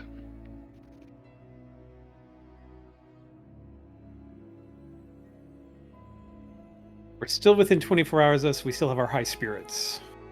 I would assume. Yes. They will wear off at 8:30 tomorrow morning.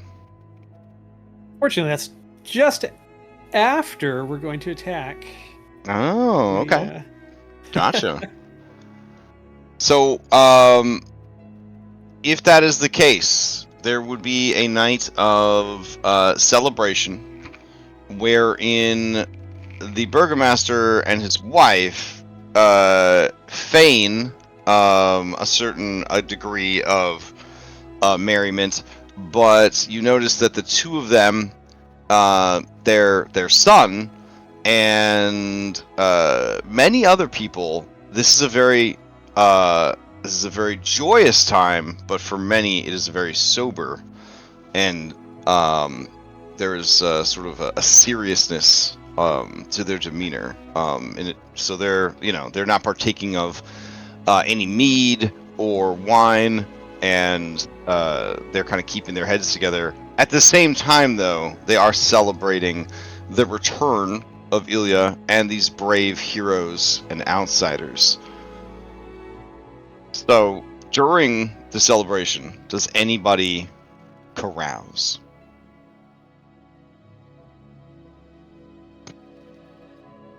Nobody? Nobody? How long it took shopping? I doubt it. No? Okay. I'm gonna give myself a 3% chance to carouse. So Out of if I roll 100? No, out of 20. Oh, no. A 15% chance to carouse. So if I roll a 3 or lower, I carouse. Okay. I do not carouse. Okay, you do not carouse. I feel like the father would spend a lot of time in introspection and reading before the festivities, and would not feel carousing would be appropriate. Fair enough. All right. It sounds like nobody gets up to carousing with the heavy burden. Here's a question: in the morning. If Leo's still Leo, would Leo carouse? He's Knowing I don't think he would. with I a think broken but I don't think he would. with a broken back and knowing he's fighting an angel tomorrow, he might be looking for a way out of the town.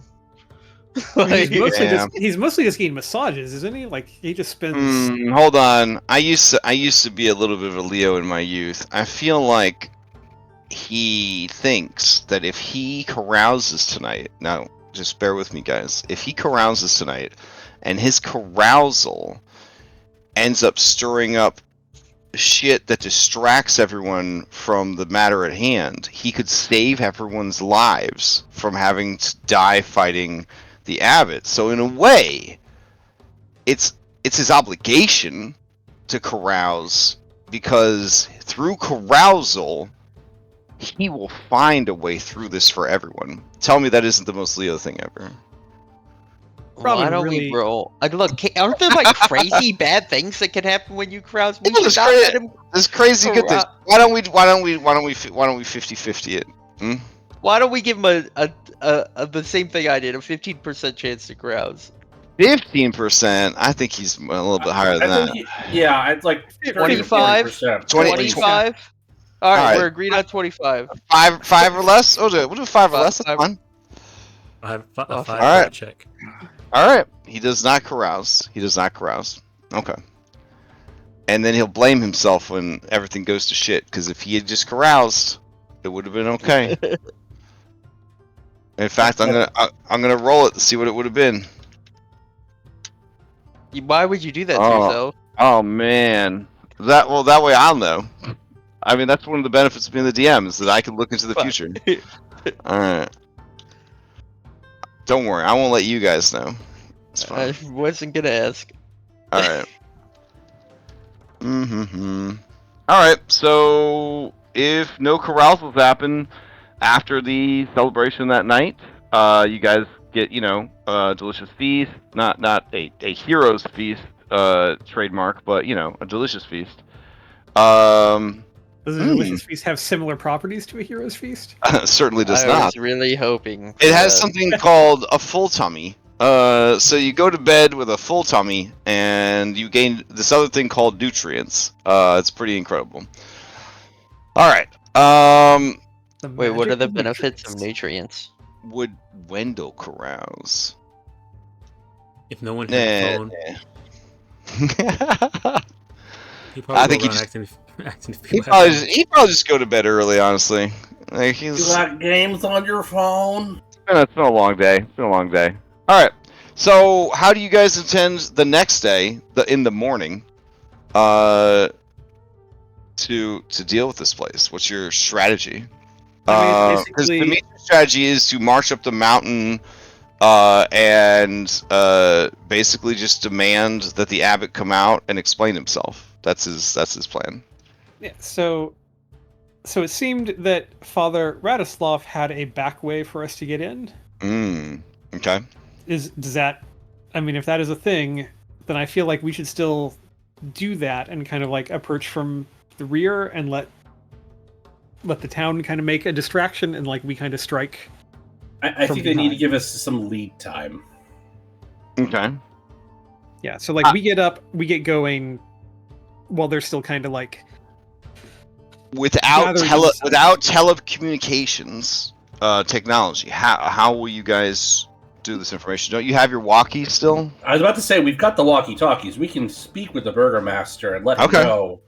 know, how it works. What the fact that we're going to go ahead and sneak in and try to be able to get at the Abbot directly, and that we can communicate him via the walkies when we're ready to, pounce, as it were. Okay.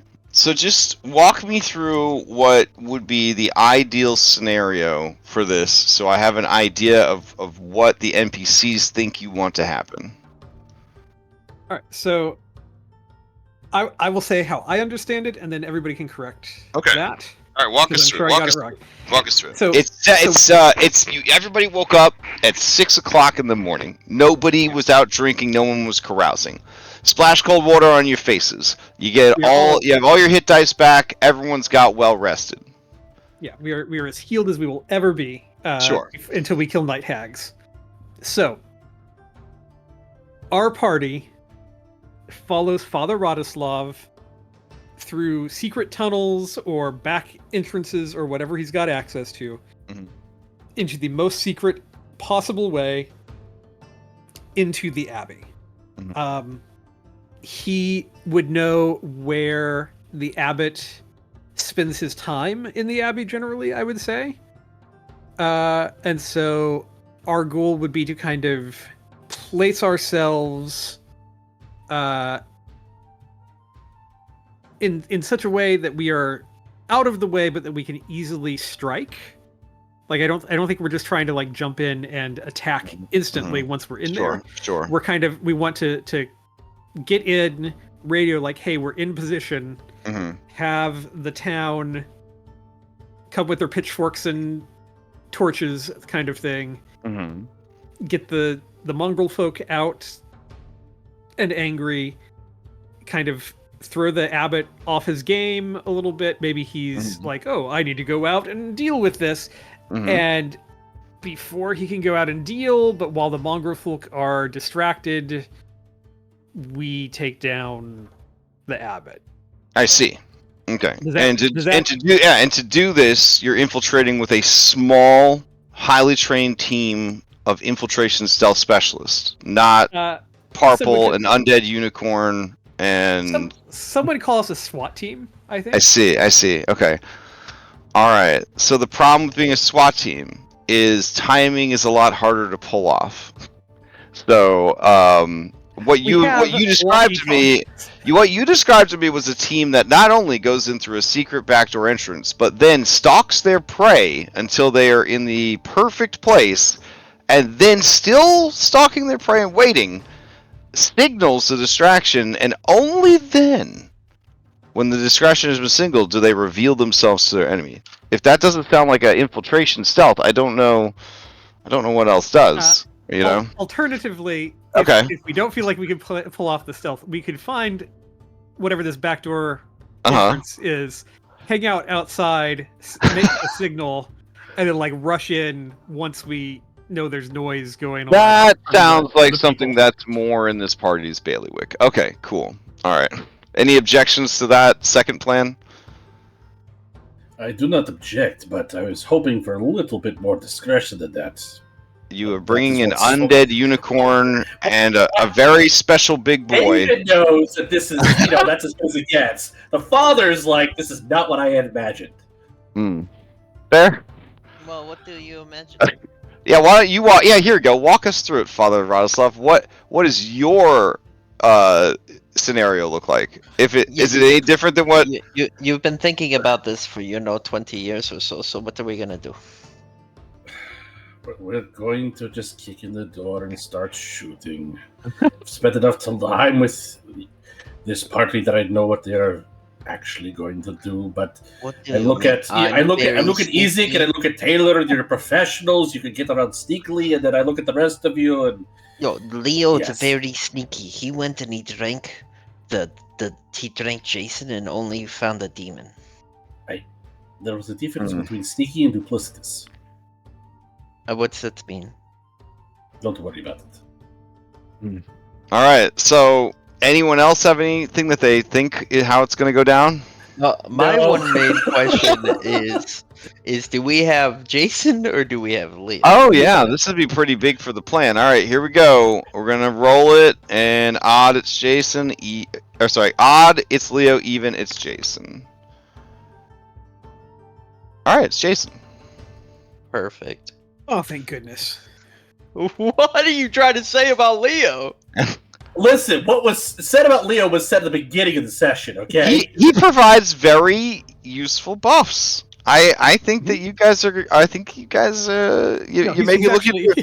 You're looking through rose-tinted glasses right now because every fight with Jason before he died was a liability. That's true. Yeah, That's very true.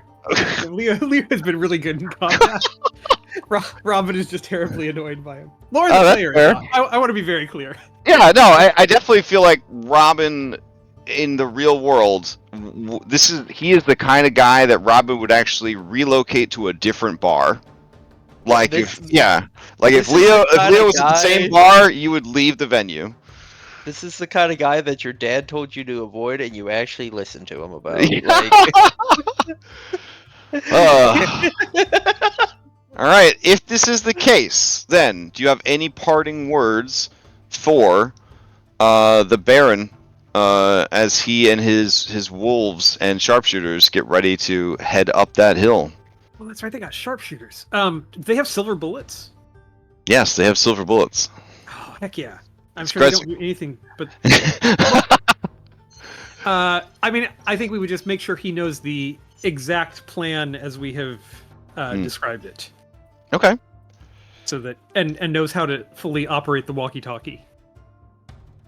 All right. Can we get a deposit on the walkie-talkie? Is that a thing that we can... No, okay. What? I mean... in case he gets broken or something. They'll be fine. It's not like they're gonna turn into werewolves and throw down all their equipment because they're werewolves and they just fight naked. All right. It's a hiking walkie. It'll be okay. Maybe. All right. So they begin the long climb up the mountain. It's like it takes about an hour to climb up the mountain. So we reconnoiter. Everybody's climbing up the mountain. All right, about halfway up the mountain, you find the secret escape tunnel exit from your youth. Apparently, long ago, the monks had this installed in case of emergencies. It leads to the wine cellar.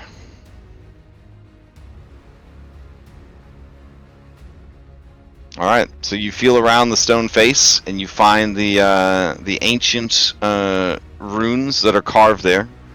And saying a prayer to the Morning Lord, the stone slides away, revealing a narrow passage. How narrow is? I mean, are we all going to be able to pass through? I mean, your unicorn will be squeezing, but you can, yeah. Can Anne fit? Anne will be squeezing. Oh shit! Yeah, Anne. It's real dark and tight in there. I mean, what the fuck, guys? It's a secret passage. How they're built. Oh man. So Anne. Okay. You got to make the And be strong. Guy, give me a wisdom save or a charisma save. I don't have bardic inspiration, but I'm trying. You have advantage to this because of that boon, which then gets used up. 10 is not enough. You're not going in that fucking passage. God, this game is so fucking wild. We just did all this planning. I do have one recapspiration. Okay. I'm not going in there without Dan. Wait, hold on. How much fan spell do we have? We have 4. Can I use this fan spell? Are you guys okay with using the fan spell to reroll this? Yeah.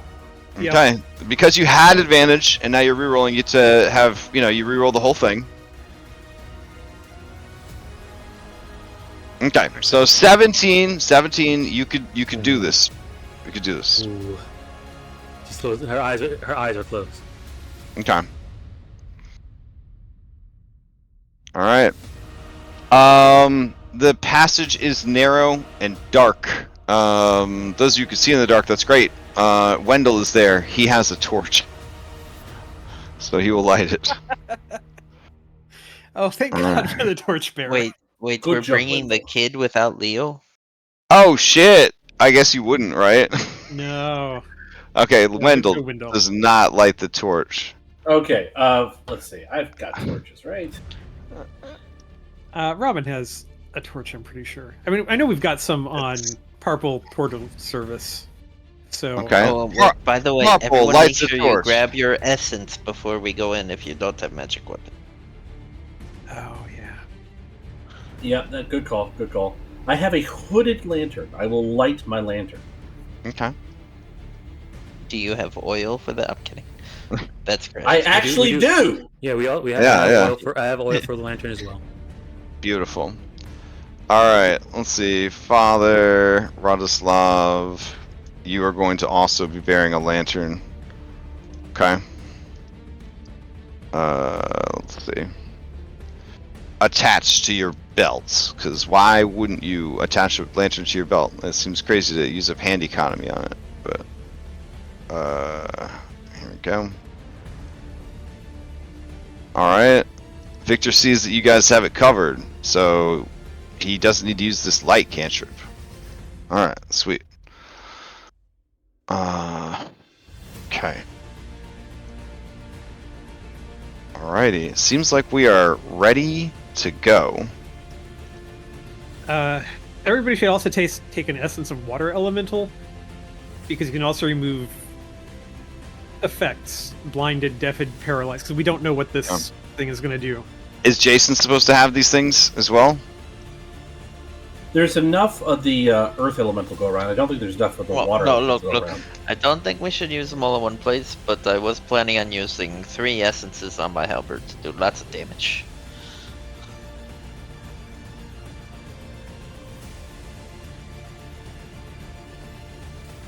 Yeah, I'm just saying, like, have one in your inventory, and then if you need it, if we need Well, it. the earth elemental essence lasts for a minute. Why do you need 3? No. So I got the fire, I got the earth, and I got the water. Oh, 3 different ones. Okay, now I got you. Yeah. But I'm just saying, like, everybody should take one just to have, and then we've got them spread out between us, and we can help with stuff. If somebody gets... Okay. Should I bring you guys over to the map? Can we delay for another hour and a half? Sir? You'll be fine. You'll be fine. Okay. So, walkie-talkie, trying to communicate to you guys inside the mountain. The signal will be dramatically choppy, sort of like my headset. So, yeah, see, it was all building up to this immersion. Alright, Dimitri, live on the mic, he says, alright, we are at the gate. There are 2 mongrel folk.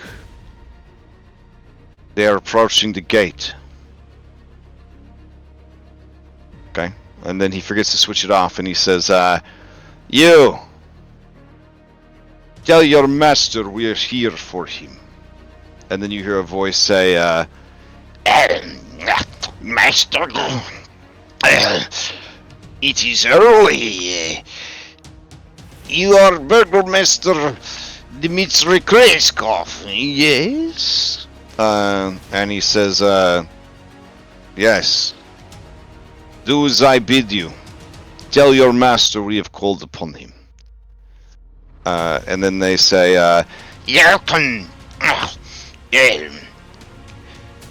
he is not to be disturbed.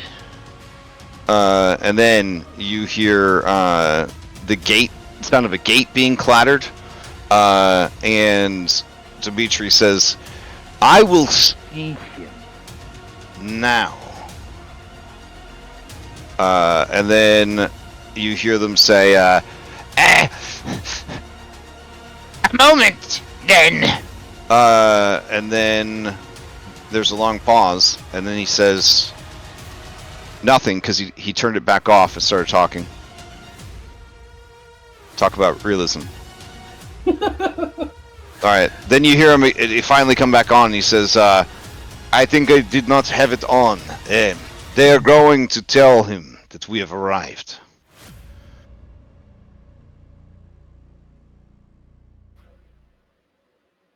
I think that is our cue, as you would say. Alright, do you guys wait? Because he's just kind of hanging out to see if they come back, or... Yeah, I mean, I guess... We're running in there while the mongrel's coming back in to tell them to come outside. That's what I'm trying to figure out. When do you want to go? We want to... I mean, we want Oh, to... here, I'll for immersion, I'll put you on the battle map. Here you go. Mm-hmm. Can you guys see? Sure. You're in a little tiny room? Mm-hmm. Okay. Father, you're next to the secret door. I mean, can we hear anything from inside? Oh, from where you're at currently? Yeah, where would the wine cellar lead to? I mean, is it just up, like to the kitchen or to the dining hall? It is below the common room. So that's where the quote-unquote dining hall would be. The abbot likes to hang out here, and he also likes to hang out in his library, which is on the floor above that. But he also spends a lot of time in the medical ward, which is in the adjoining building. Where do the mongrel folk hang out the most? Most of them are in the asylum, which is the adjoining. It was the adjoining building with the medical ward. Okay, so unless the abbot is literally on the other side of this door, like we've got a little ways to go to get wherever we're going. Okay. I think so. We should probably. I mean, unless we hear something from the other side of the door that makes us think that we should hold off, I think we should. Yeah, we've got a 1 in 3 chance of him being there. So maybe give it a minute to see if the mongrel folk, comes to the common room and says something to the abbot. If assuming that we can hear anything. Okay, so you want to open the door and kind of move in, try to like maybe listen at the stairs or something. Yeah. Okay. With my 21 passive perception, do I hear anything? And Or I can make an active perception. No, but the father with his 25 passive perception might hear something if you guys were closer to the stairs. And definitely wants to get out of this tiny room. All right, go for it. Can't move. We're kind of stuck. Can't move. Really? Okay. Mm-hmm. I wonder why you guys Can't can't take move. action. Game is currently paused. Oh, it doesn't say it's paused for me. Okay. There you Okay, go. now we're good. Yeah. Cool. Also, not being able to do that also really made Lauren the player want to get out of that tiny room.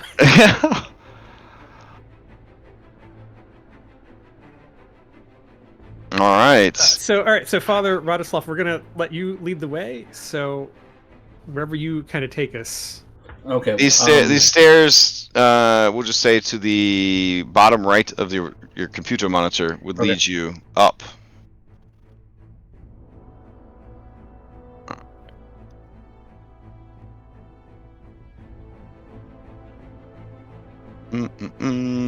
So this is the wine cellar.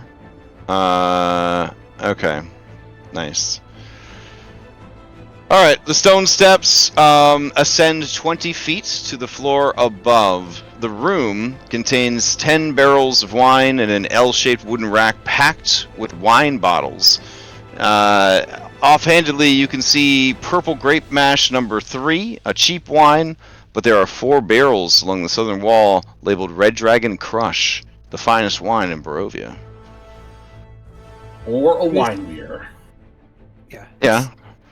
It's a little too early in the day. I mean, it's 6:30, whatever, in the morning. Okay. We can come back and celebrate, or not, depending how it goes. Okay. From this landing, you can hear up above, Father Ronislav, a door open, and then you hear a voice say, Master, I do not want to disturb you during your breakfast, but this is strange to you, Father Raslav, because the abbot does not eat food. but you have a visitor. And then you hear a voice say, truly, a visitor at this early hour. And who might that be? And then you hear the other voice say, It is the it is the burgomaster from Krezk. Dimitri is his name. He has brought many people with him. It makes me nervous. then you hear, oh, yeah? Does Father Radislav recognize that voice as the abbot? Oh, the less fucked up voice? Yes, that is the Uh-huh. voice. That is definitely the voice of the abbot. Alright, The just father making sure, would 'cause- mouth back to Robin that the abbot is up above, just above. So he would quietly tell everybody else, the abbot is just above us. The abbot says, well, they are our neighbors. If he wishes to parley, I would gladly have him join me at my table. I'm sure Vasilka could use the practice of dining and speaking with a noble. And then you just kind of hear, What of his many people that came with him? You do not want them all, do you? and then the voice says, yes, there aren't enough seats, and they might want the food, which we have very little of, as you well know. That is tricky. Tell him if he has something to say, he and he alone may enter and have a seat at my table. But that I'm very busy. I must attend to my project, and I can ill afford distractions. Tell him that. Why? What if they? What if they try to all come in? And then the voice says, let them know that only Dimitri is welcome to enter. The rest of them need to stay at the gate, and that if they cannot abide that mandate, then they have chosen oblivion.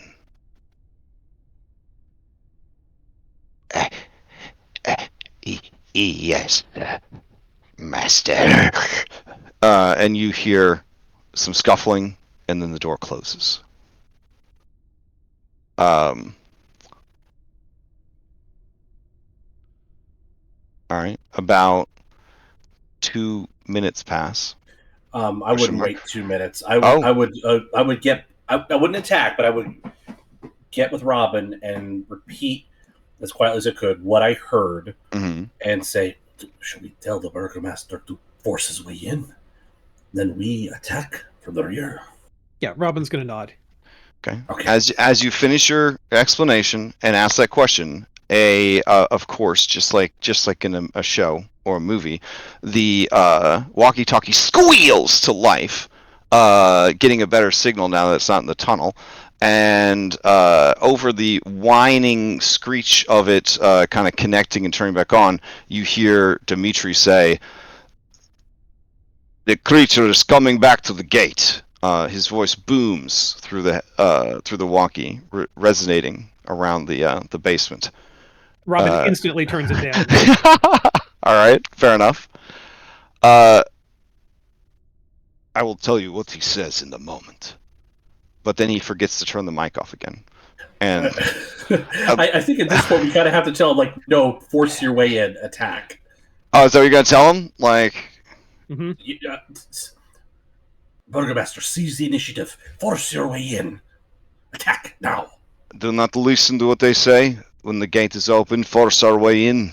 Yes. Understood. All right.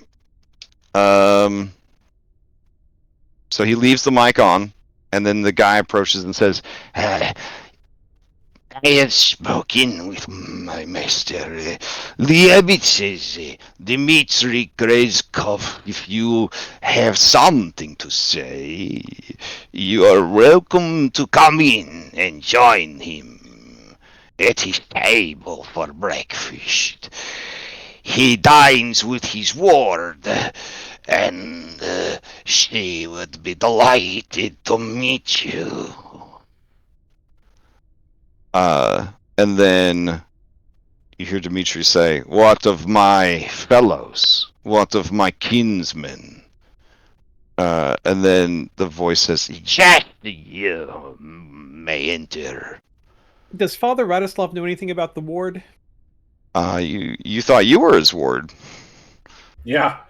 Although I think at this point, maybe he's going to guess that it's the daughter that was dug up, since referred to as she. And she needs Well, that's practice. a big fat generalization. Can we, are we, like, doing this? Can we roll, like, pre-initiative? There's no such thing as pre-initiative, but you can head up the fucking stairs if you want. All right, let's do it. Okay. Let's see. Well, I wanted to press spacebar and go to turn-based mode, Crash. Sorry. Oh, I What is got this, you. a I got fucking you. Vinci game? All right, let's see. We're gonna. Oh, you would have also heard some violin music from way distant. Radoslav and Robin Keller. You know, Father, that this music is a favorite of the Abbot, and it is performed by one of the Bellevues, Cloven Bellevue, who is a prodigy. Cloven has two heads. One of them is his baby brother. He also has a crab claw hand and a bear paw foot.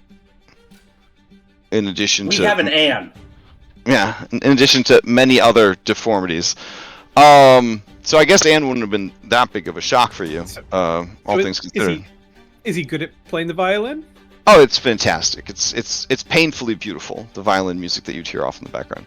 I guess I wouldn't play this one. We'd play some actual haunting stuff, because maybe you're not going to get in a fight. I don't know. We'll see. Let's talk about pre-rolling initiative, and though it makes me wonder. Let's see. I mean, SWAT is in action, man. I mean, we're going. From what he said, anybody but the Burgmaster that comes in has signed up for Oblivion, so probably. All right. If you guys hero stuck on the stairs, like bring you upstairs, unless you wanted to go in different waves. No, I mean, let's just go. Okay.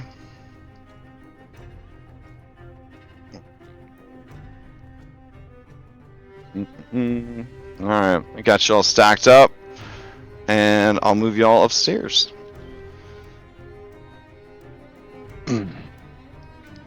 No. Let's see. Oh, that's definitely not the right map. All right, hold on. Okay.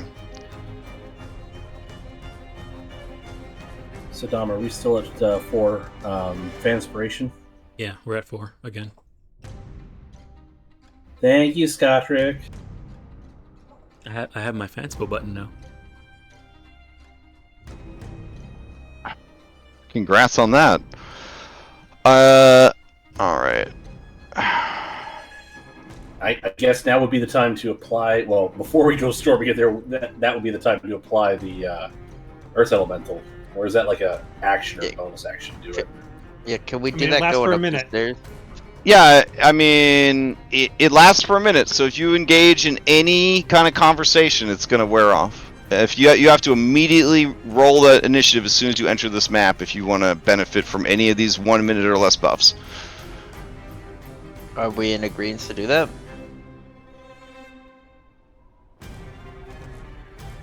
Yeah, All I right. mean that seems like the point, right? Yeah, Fine. that's what we came here to do. We're not here to talk. Okay. Then I'll roll everyone into initiative. In that case, I guess Robin's gonna put the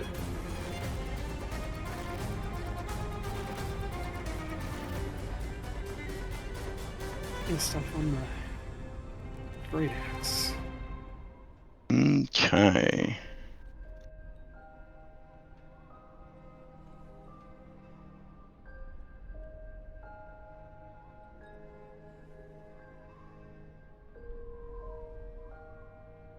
Weapon is magical and deals an additional 1d6 bludgeoning.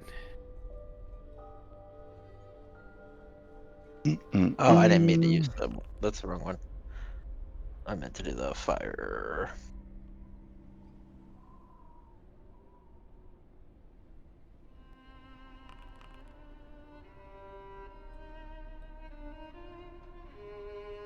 Crash, with my fast stance, would you be alright with me applying 2 in this pre, or just 1?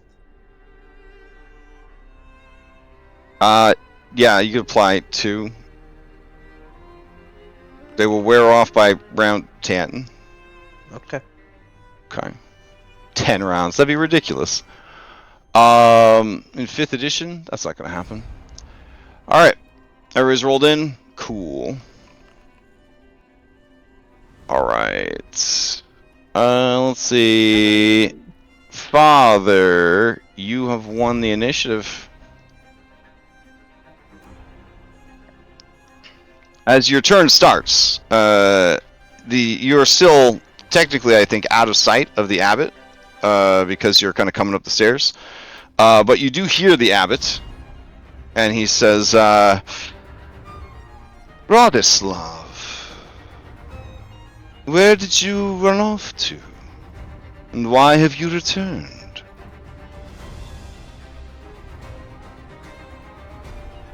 All that matters is that I've returned. Hmm. And we will stop your terror, your creation of abominations. This will end, one way or another, today. And we're gonna... Oh, let's pause. We're gonna get closer. Okay. Token collide. Am I, like, bumping into others, or am I running into something else? Is this the way? Oh, over okay. there? That would make too much sense. Yes, there we go. Alright, Father Rodislav, as you move up, you see there is a woman dressed in a wedding dress with a veil over her face. She and the abbot are sitting at the table with empty plates, bowls, and cups, like children playing make-believe food.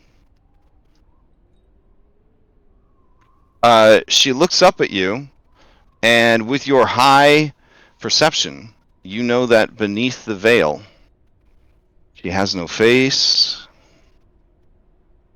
And she says, "Hello, my name is Veselka. It is very nice to meet you."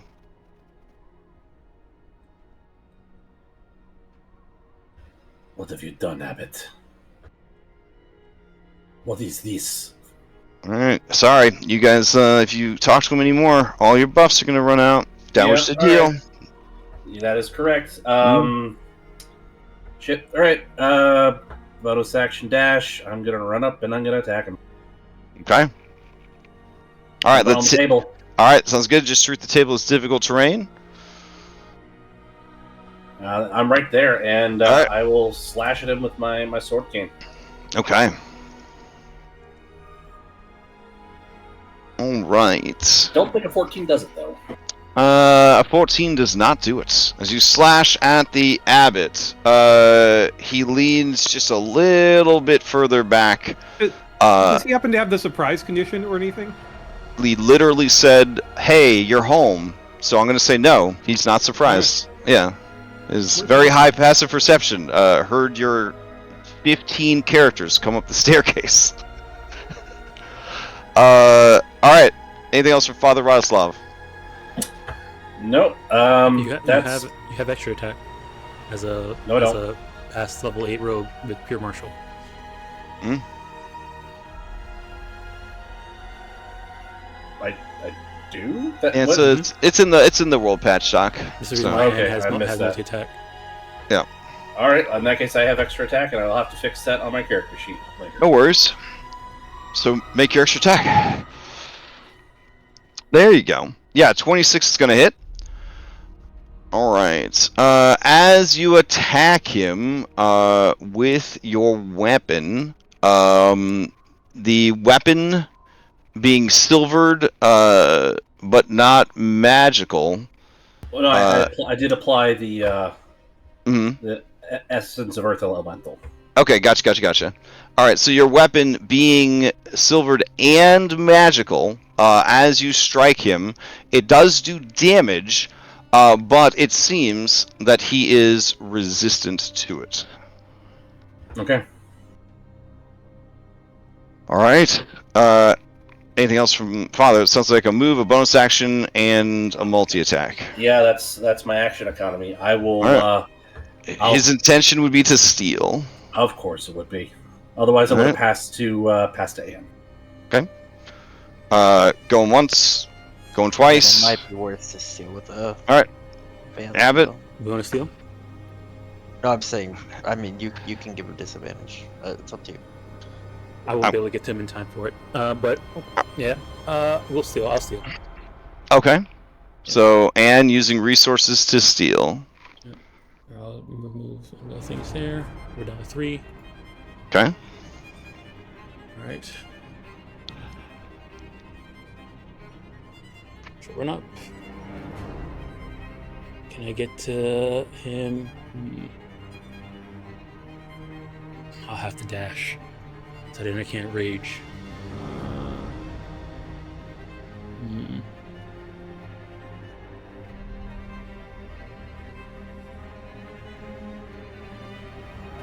Alrighty. Yeah, she'll run up to here.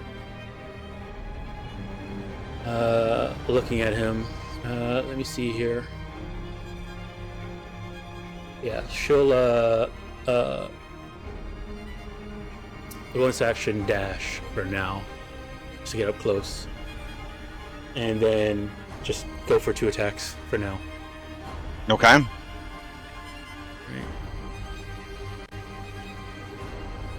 Not being reckless? Not being reckless, no, right. Not yet. Okay. That's a miss. Alright.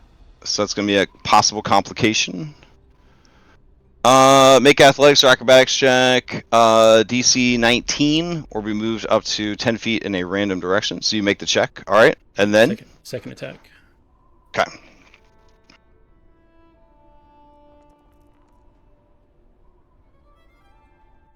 Okay. 16 is going to hit. And then that is a lot of damage. And did you earth elemental that up as well? No, this one's already magical. It's a vicious giant great. Okay. Alright, so the 25 magical slashing damage does hit him, though he does seem to be resistant. Okay. Alright. He intends to steal. Go once. Don't forget you got purple. Going twice. Oh yeah. Purple. Oof, oof. Also, you dash if you want to move any further in. You might be able to give people advantage or something on. Or Yeah, flanking. we'll end my movement over to here.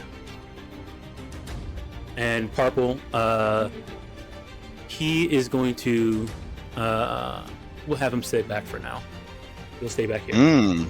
Okay. All right, yeah, he go ahead and steal. Sure. All right. The Abbot will steal. Okay. Why is it gold? Because he's holy. Yeah. Before his turn comes up, he will use his reaction. Since Wayne, you attacked and damaged him, within the last round. Go ahead and give me a DC 17 Constitution saving throw against Radiant Retribution.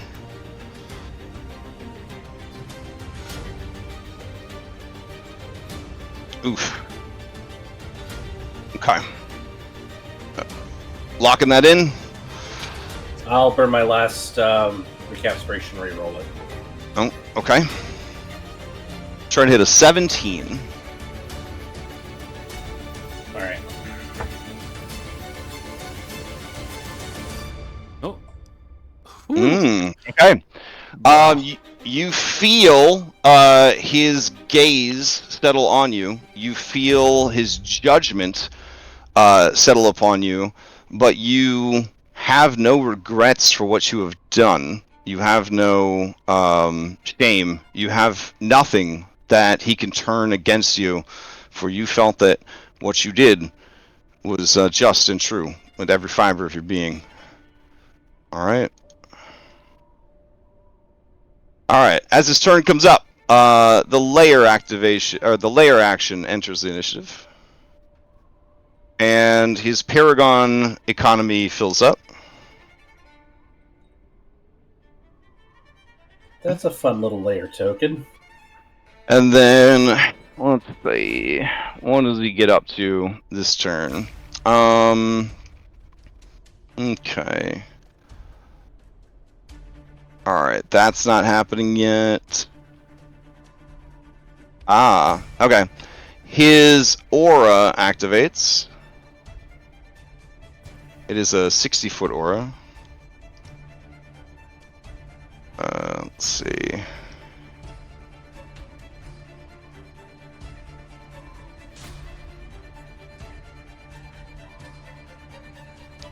There we go. And let's see.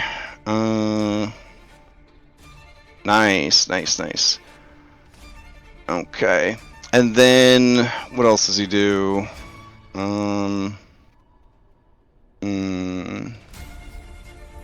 Okay. That's done. Oh, that's fun. Okay. And then let's see. All right. Yeah, sure. So he is going to activate Swoop and Strike, which is a recharge. 5 or 6. That will allow.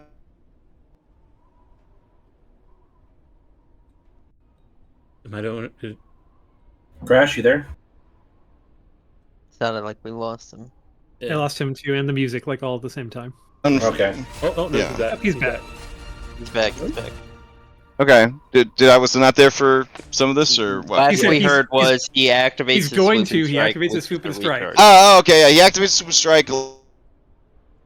Oh no! Oh no. Apparently the phrase swoop and strike is what His causes swoop the and problem. strike is just too goddamn holy and divine. It's like cursing Back. his Oh, Okay. you cut out again right literally after cut you out. said swoop and strike. Okay, so don't mention the name. Just say what he did. I Okay, don't no, think we- it's the name yeah, swoop and yeah. strike. We lost. Yeah, we we lost lost him every true spot. Yeah.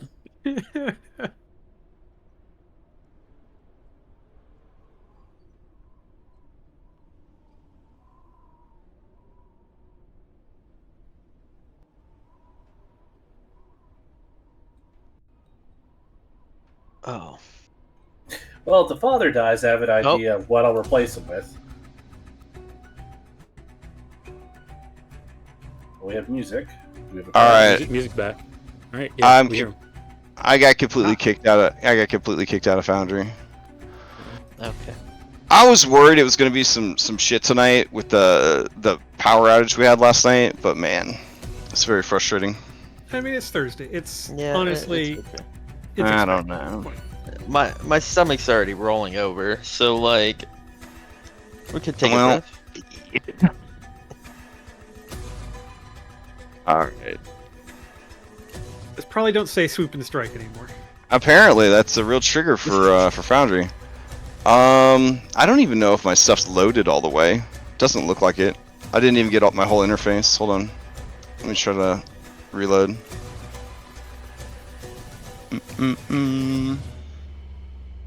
Did it do the thing where you're only like pretend logged in and you're not actually fully logged in? Nah, I did the thing where you can't read chat because like everything's like weird colors and the font's not all loaded properly, and yeah. At some point, I don't think I'm gonna make it to the end of this campaign. I'm gonna probably have to switch this over to version 3 D&D, but that has nothing to do with my bad internet connection tonight. Yeah. Yeah. Let's see. I will say, Crash, this music is great. Like, it's slapping. Yeah. Alright, so he's gonna fly and try to punch twice.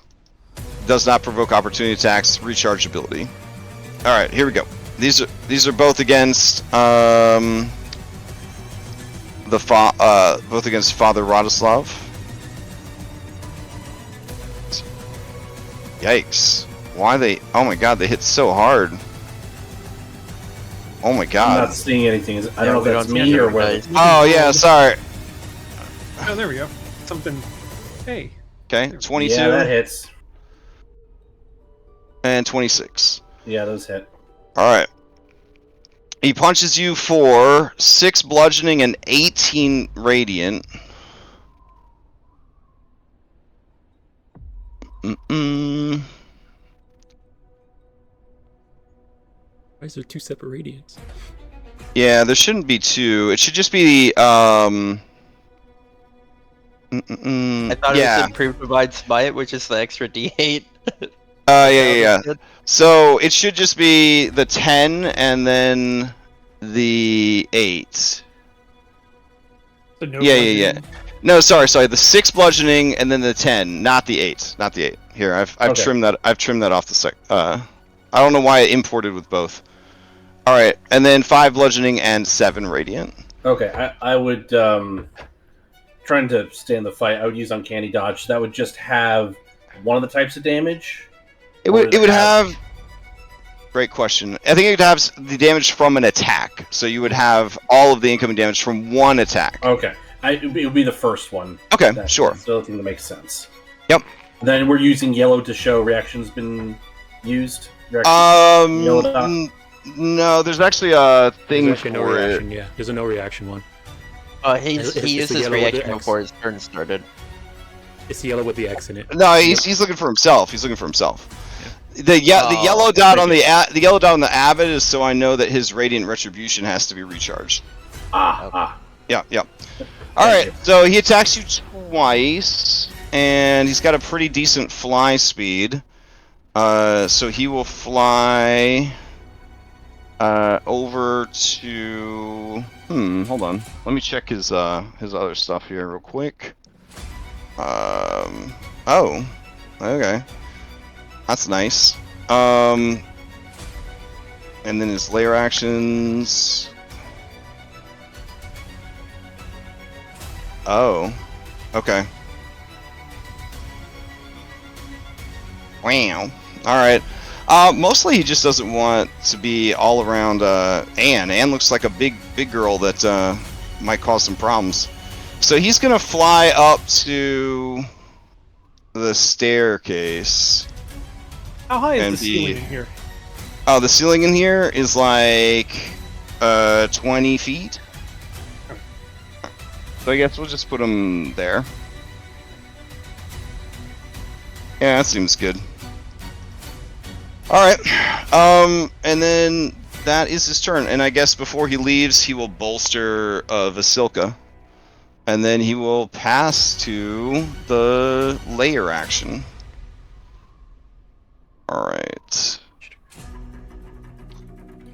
So, as the layer action's turn comes up, nice. Okay. Oh. That's fun. Alright. Alright, he's going to activate his second aura using Divine Glory.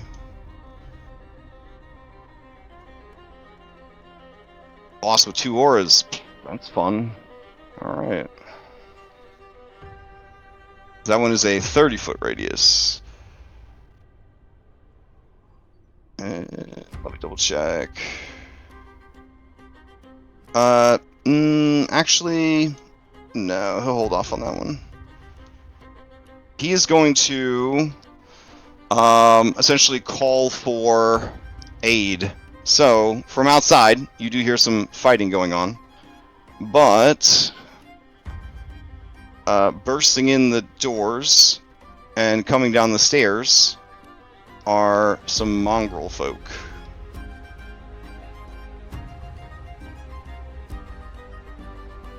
Alright, wonderful.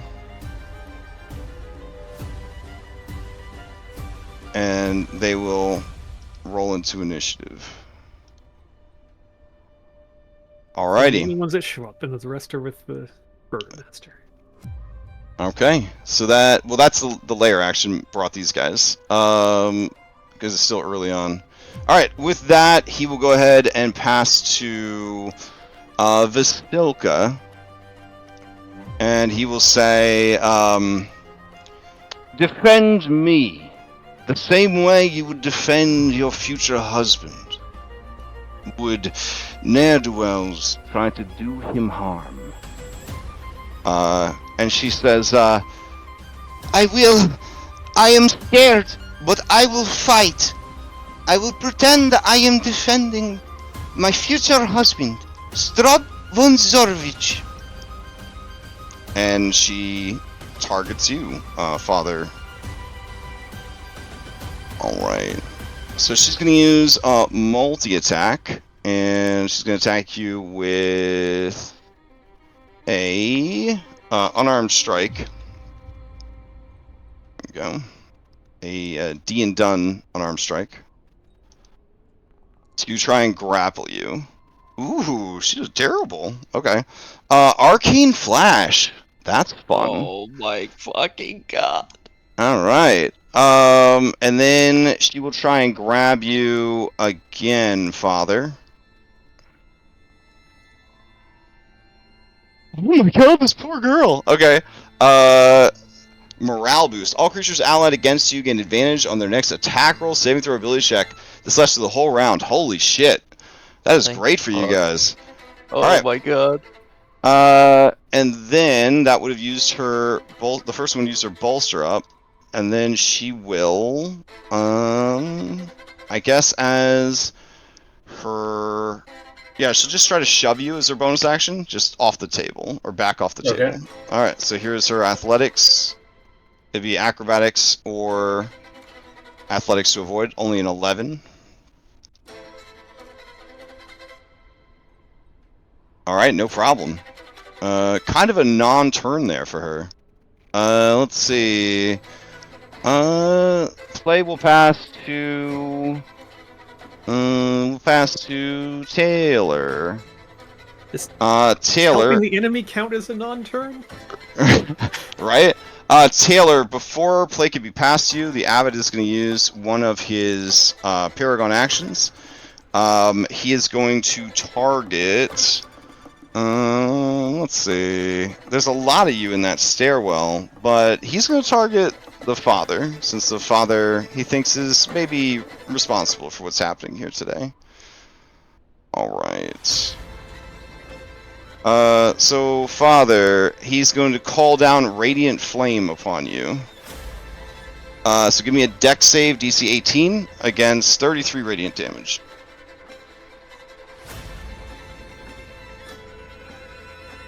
Okay, so you would take 33 points of radiant damage. As just a laser beam appears near like the ceiling and just shoots straight down into you. Alright, Taylor, to you.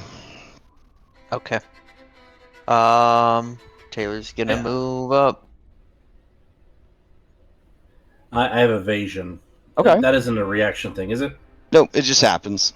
Okay, so Yeah. even though I failed, I don't take the full 33. Correct, that's how it works. Alright, Taylor.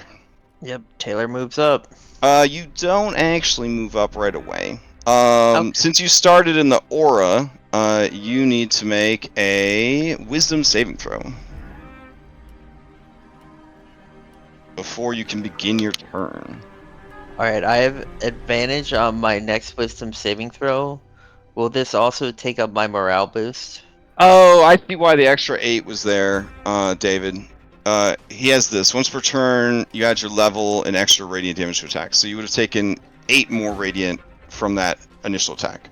Okay. So Taylor, what's the question? You would have My advantage to this because of the buff, but then the buff's going to go away. Yeah, but will it also eat up my morale boost? Yeah, because they Deception. both affect the next roll. So Okay. yeah, Okay. yeah. And I'm now past bloody. Does that hurt me, like, wound-wise, or...?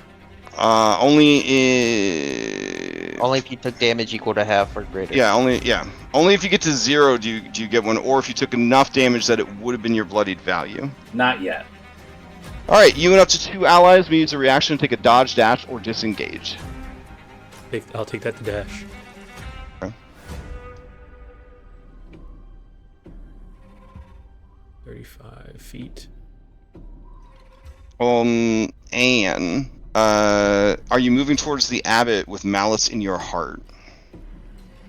I guess, yeah. All right, give me a wisdom saving throw. Since you are inside the aura. Oh, how did you know I had malice? I totally had malice. Alright, wisdom save. Hmm.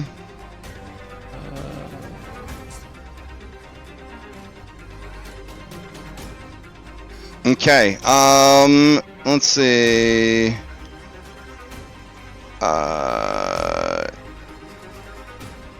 Yeah, you can move towards him, but you definitely can't take any hostile actions against him. Okay. Okay. All right. Does anyone else want to dash or dodge or disengage?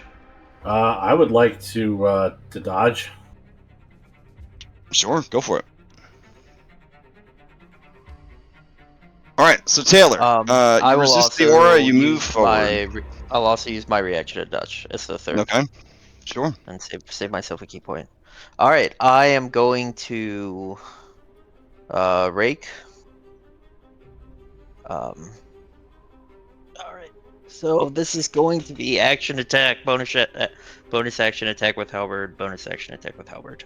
So here's the. I'm just gonna real quick to save us from rolling more dice. Throw an extra D4 on this. D4. Okay. All right, here we go. Here is my first attack. That's gonna hit. All right, he takes half of the slashing and bludgeoning, but he does take the full fire damage. Okay. The non-typed would be slashing as well. Mhm. Okay, second attack. Okay, same deal. That's gonna hit, and all of the resistances and such would kick in. Third attack. All right, same deal. Fourth attack.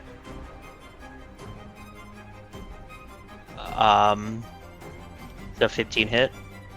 15 does not hit. I'll spend a key to buff it up 2. Okay, that will hit. All right, that is all of my attacks. I will use the rest of my movement. God damn, how fucking far can I move now? 60. Okay.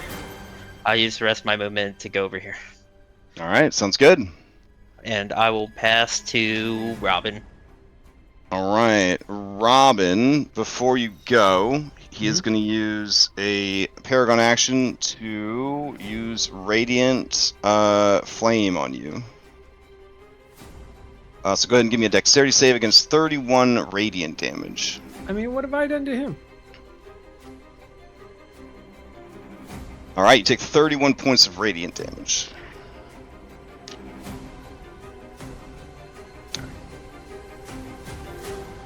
Fair enough. In that case, I am going to... I'm going to dash over to him. Yeah. Save for the aura. Yeah, gotta give me a Wisdom save for the aura. Oh, yeah. Which I have advantage crap. on because I still have... Yep. It's my first one.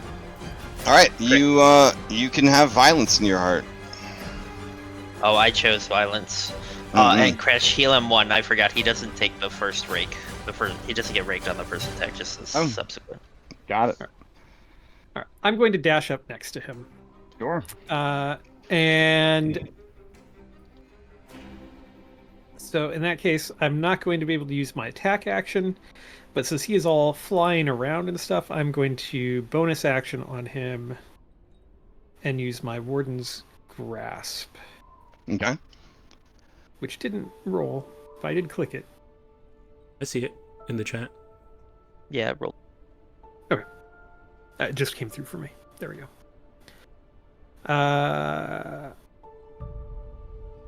So I think since I have used my action to dash and a bonus action, I think that is everything that I can actually do this particular turn.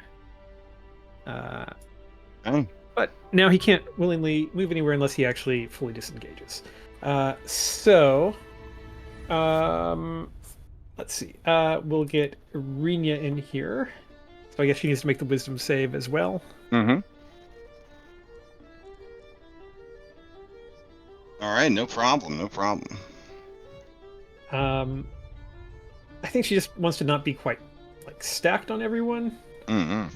So she's maybe gonna like step up into this stairwell, doorwell, whatever's happening here, just to get a little. You see two hideous creatures, panting, almost out of breath, standing in the doorway. Like running towards us. Oh yeah, they're joined. They're in the initiative count. Okay. She's going to move away from that. Okay. And we'll step around. I guess this is kind of like a little railing or something. So she'll step over there. Okay. Let's see.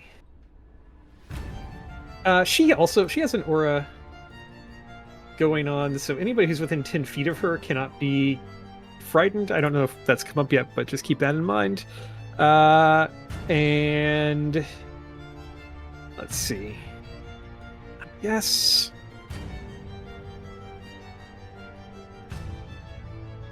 I guess her best thing to do right now.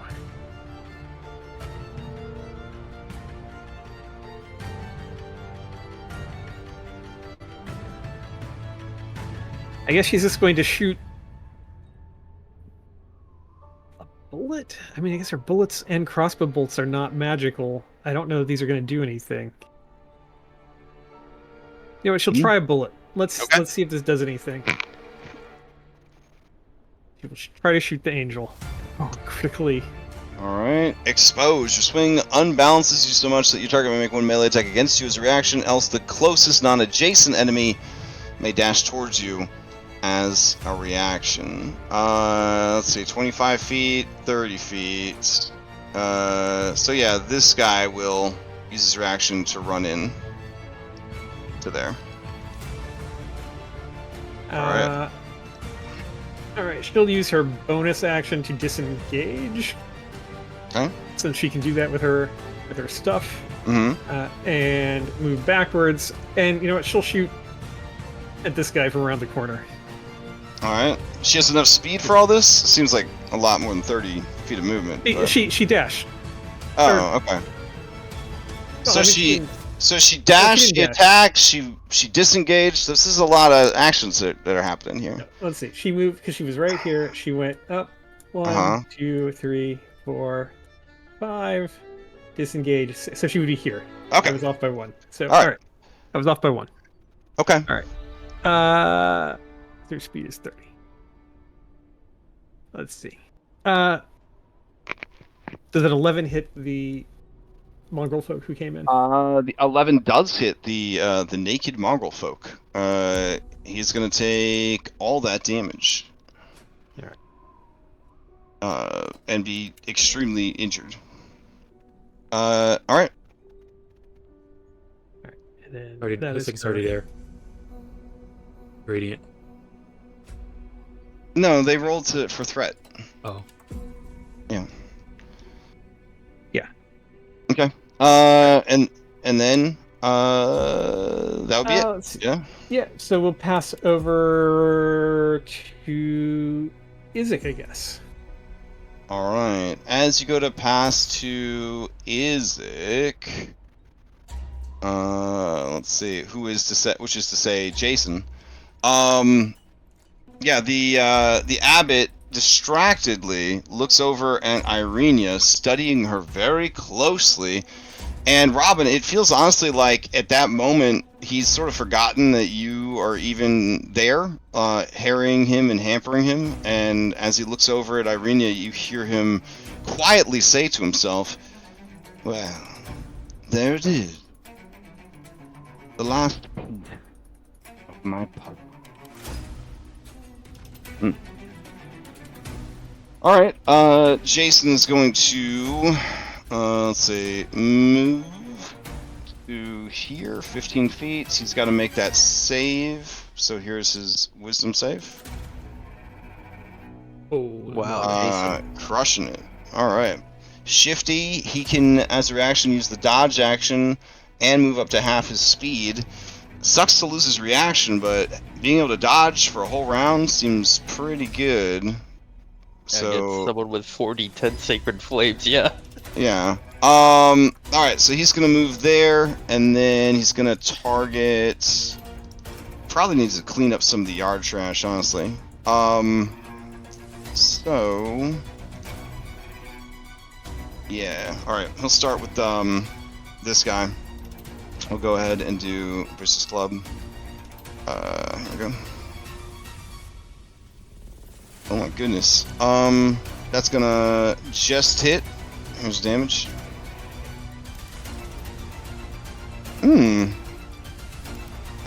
Okay. I don't know why I'm like making that sound, but yeah, alright. So he takes some damage. The creature is bloodied. As the creature is bloodied, nothing happens because it doesn't have a cool bloodied ability. That's just, you know, it's kind of a shitty little mutant. And then I guess he'll attack it again, because that's what fighters do. Yeah, we all know how fighters work, sure. Let's see. Here we go. Alright, that's gonna hit. Ooh. Thank God. For 10. And then the creature will still be going. So then, do level 9 fighters have 3 attacks? That's No. Not yet, right? Yeah, okay. Not yet. Alright. Yeah, that's 11. So that would be his turn. I think he would still keep moving, though. And get maybe here. Or maybe here, yeah. Alright. And then, Isaac. Isaac will move up. And he will, with his 3 attacks, he'll go ahead and attack. Oh wait, hold on. He has to roll his wisdom save. Isaac Strahd does not want to take any hostile actions this turn. He wants to contemplate peace and love and understanding. He will instead move up and close the door. He looks very confused about why he did that. Alright. Let's see. You know what? This dude somehow fucking lived with one hit point. He will steal. So Sleazy Mongrel Folk is up. Alright. Let's see. Sleazy Mongrel Folk is going to... let's see... Yeah, sure. It's going to look at Jason, and then it is going to open up its mouth and vomit forth poison at Jason.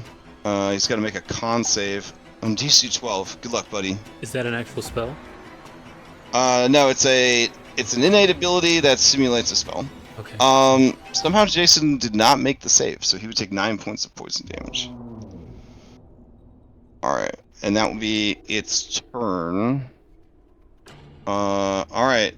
Controls the initiative. I guess they will pass to this mongrel folk right here. It will move up, and as it approaches, let's see. As part of an unarmed strike or natural weapon attack, sure. Okay, this one comes forward. It's got little goat horns, and Robin. It is going to try and attack you. Its multi-attack lets it attack twice, or once, and use Vicious Mockery. So that's what it will do, which will trigger the Wild Surge. Alright. Alright, let's see.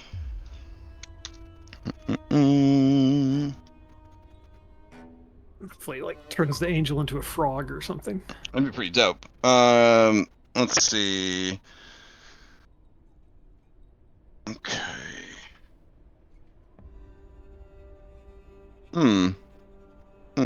Okay. As he casts the spell,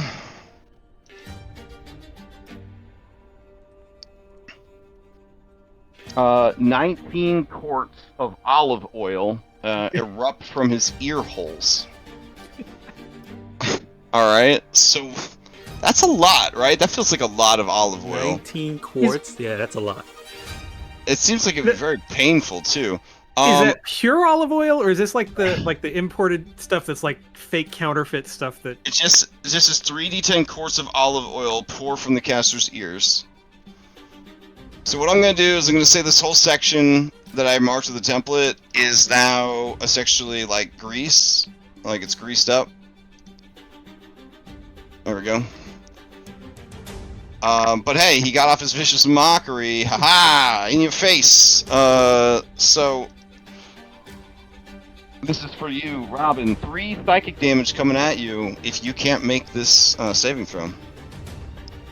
Oh my god. Take that 3 psychic damage and disadvantage your next attack roll. Wow. So first, Vicious Mockery. Gosh, what does it say? Oh, it says... Yeah, okay, it says, I think you overcooked that eye. It's looking a bit peaky. Because, you know, it's in a position to make fun of someone else's, you know, appearance. But hey, listen, sometimes you hate the things in others that you see in yourself. Anyways. As it's gushing olive oil out of his ears. I don't think a 15 is going to get through your defenses. Nope. So he doesn't get to knock you prone in a Home Alone-esque sequence and make you fall down the staircase covered in earwax olive oil. Ah, good times. Alright, in that case, he will pass to Willing. Willing is gonna open the door. It's like, it ain't fucking Pathfinder, I'll just walk back in. And then he sees Isaac there, and that's a lot. That's a lot of dude that it was not planning on fighting. It will... let's see. Sure. It will use Clamping Claw on him. Here we go. He's not a viable target yet. Oh, did you remember when I said that the big bosses of the campaign don't give a shit, okay. shit about companions? Okay. Oh, he's not a big boss. he's a part of the big boss. I got you. My bad. It's I'm better sorry you for find. the- You better. No, it's fine. It's better you find out now through this than you find out. In a couple turns. This is actually good lesson to learn because you got bigger fish down the line, right? So No, we already killed the big fish. Oh, my bad. That's true. Okay, so he takes 3 points. Man, these guys are just landing those hits. So this creature looks at Isaac and says, Oh, you should have let the fire finish its work. It might have been an improvement. and you see one tear go down Isaac's cheek. Because how dare you? How dare you? And then he is viciously mocked. Alright. I'm glad they didn't compare arm sizes. Let's see. Out of curiosity, I guess the creature will pass to Argios, and Argios is going to make that wisdom saving throw, baby. It has magic resistance, so it would make this with advantage. Alright, so it is going to bellow telepathically, your foul deeds end! And then it thinks about what time it is. This morning! And it charges into the olive oil effect. It is super weird to be doing a battle like first thing in the morning. Right? Like it's confusing to everyone. Whoever says like You're gonna die at breakfast. So it's gonna make a dex save or fall prone because it is charged into a grease spell. I guess you could say you won't see the rest of this day. It's a good one. Ooh, okay. It makes it. It ice skates across the oil and up the stairs, and it targets the abbot, and it's going to use its charge, and it's going to use its where is it? Horn of Death. All right. Which, as we learned, does not really do anything deadly. I mean, it's kind of deadly. It does a lot. It's like for catching Pokemon. You know what I'm saying? It's for like catching Pokemon. Alright, here's the attack. 18 is gonna hit. Here we go. Plus another 2d8. Plus the Horn of Death. It does another 7d6 necrotic, which is phenomenal.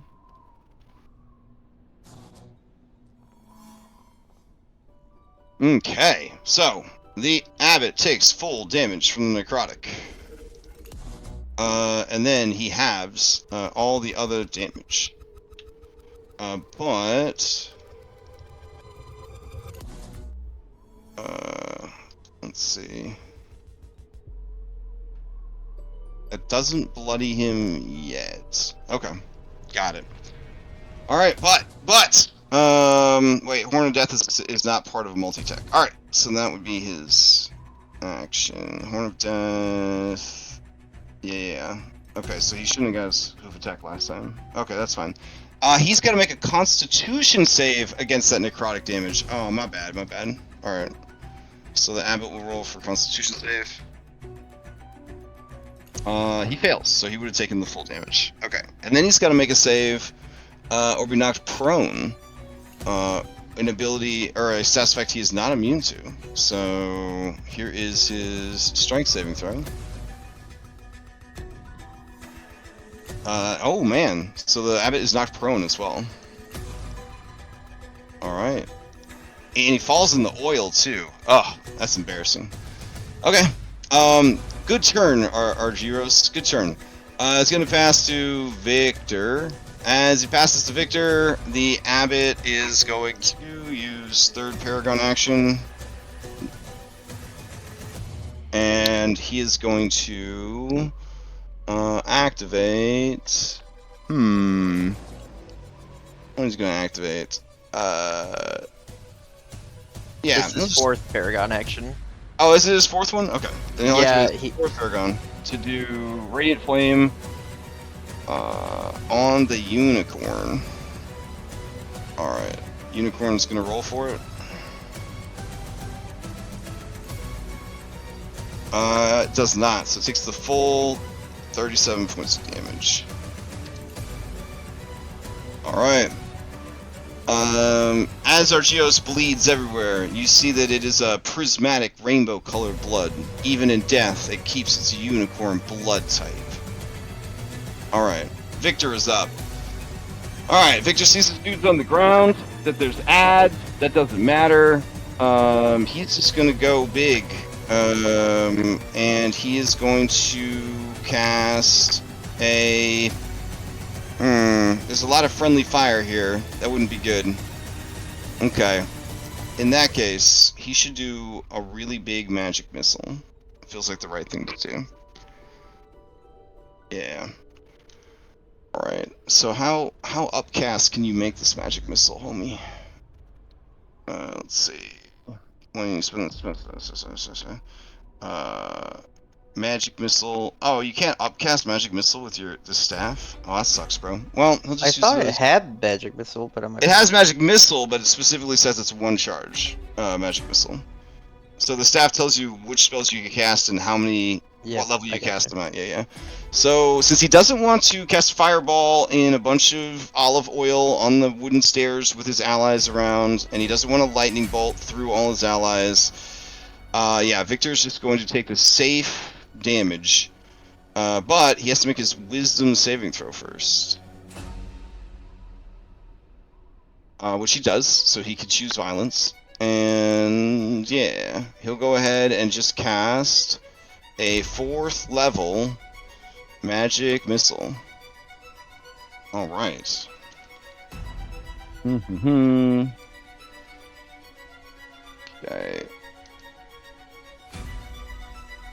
And send all of it at the Abbot. The Abbot takes full damage from force. And from those attacks, he is bloodied. As he is bloodied, you feel the aura shimmer and shift. You also understand that he just got back his Radiant Retribution ability, which he is going to use on Victor. So Victor has to make a Constitution saving throw. There we go.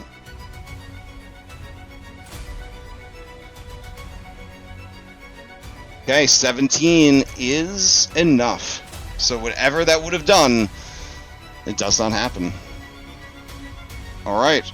And then Victor is going to bolster Purple and step down the stairs, try to get some cover.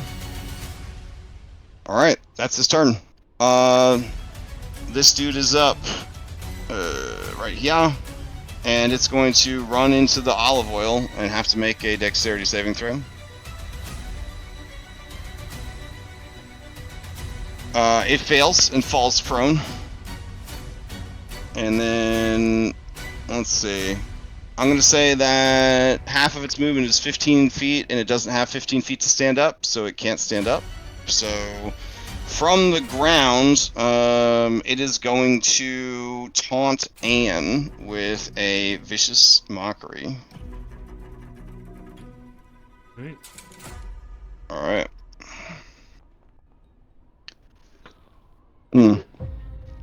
Anne, nothing this creature could say to you could possibly get through your thick skin. Yeah, you don't even hear whatever he gurgled out at you, his mouth full of olive oil. Alright, that said, going into round 2, they do control the initiative. So going once, going twice. We have 3 more fan spells if anybody wants to steal. Is that what you guys want to use? We just don't have room to get in. Alright, then I will pass. It's going to pass Robin can take it. Oh? If you want to use a fan spell. I guess we could just let him go because somebody's gonna get hit. They're gonna attack us, and Sure. Alright, passing to the Abbey layer action. This turn, it will fill the Abbot with Divine Glory. Alright, so he gets a second aura, and this one is the 30-foot aura. Alright, then the layer action is going to pass to the Abbot. Alright. As it passes to the Abbot... let's see. Where the fuck you at, Abbot? There we go.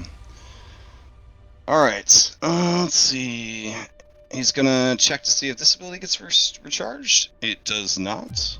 Alright. Let's see. While he's in this bloodied state... okay, nice. Let's see. Okay. I don't think there's anything preventing him from standing up, so he's gonna stand up. Alright.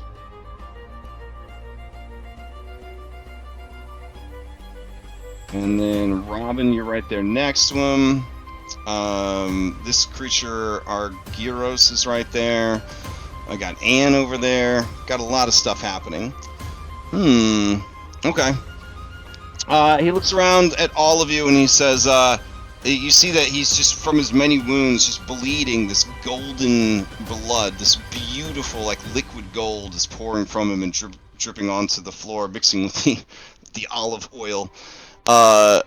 And his eyes have a dim kind of gold light behind them, and he says, you have delivered unto me the final piece of a puzzle I have been trying to solve for a very long time. Thank you. Thank you so much. Alright, and then he... Yeah, he is going to punch this unicorn. Let's see, once, and twice. Okay, both of those are gonna hit. Okay, and then he'll add 8 to that first one. Alright, so... let's see, 8 on top of the first one. And then...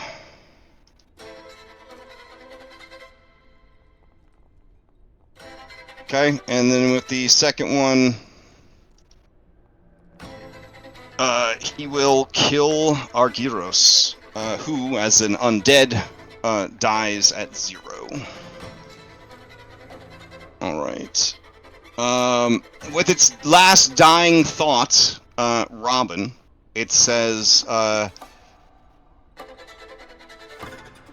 it's all up to you now, Seeker.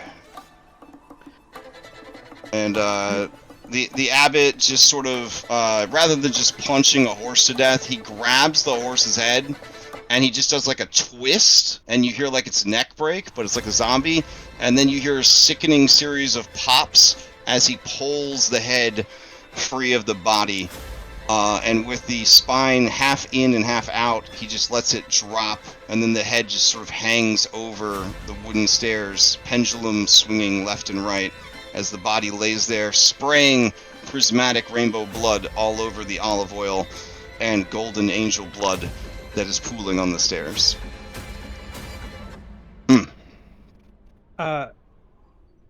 Yeah. Since the unicorn is a revenant, like, won't it be back, or does angel death kill it permanently? Can't tell you that. Okay. Okay. Alright. So then, though he did say something about oblivion at the beginning, So, who knows? Yeah, who knows for sure. Alright, let's see. With his bonus action... What's his bonus action? He can't move away from you because of the, warding mark. Let's see. So, yeah, sure, he'll just bolster this cutie behind him. Why waste the action economy? Alright, Argyros cannot, steal, so he'll leave him there so he serves as good difficult terrain on this already oil-slicked stairwell. Or, you know what, item interaction, he will just sort of kick the body down the stairs and it'll tumble. Which slides easily? Yeah, it just slides down the stairs. Okay. He controls the initiative. He will pass to Vasilka. Alright, Vasilka sees that Father Roslav is like dancing around and she's getting very frustrated. And she says, Were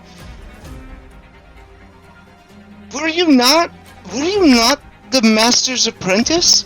Why do you come back to our home and make this violence? He made violence first when he created the Mongols. Okay. She doesn't like what you're saying. So she's just gonna try again to grab a hold of you. That's gonna miss. And then, very frustrated, she will try again to grab you. And I don't think a 16 is gonna hit either. 16 misses.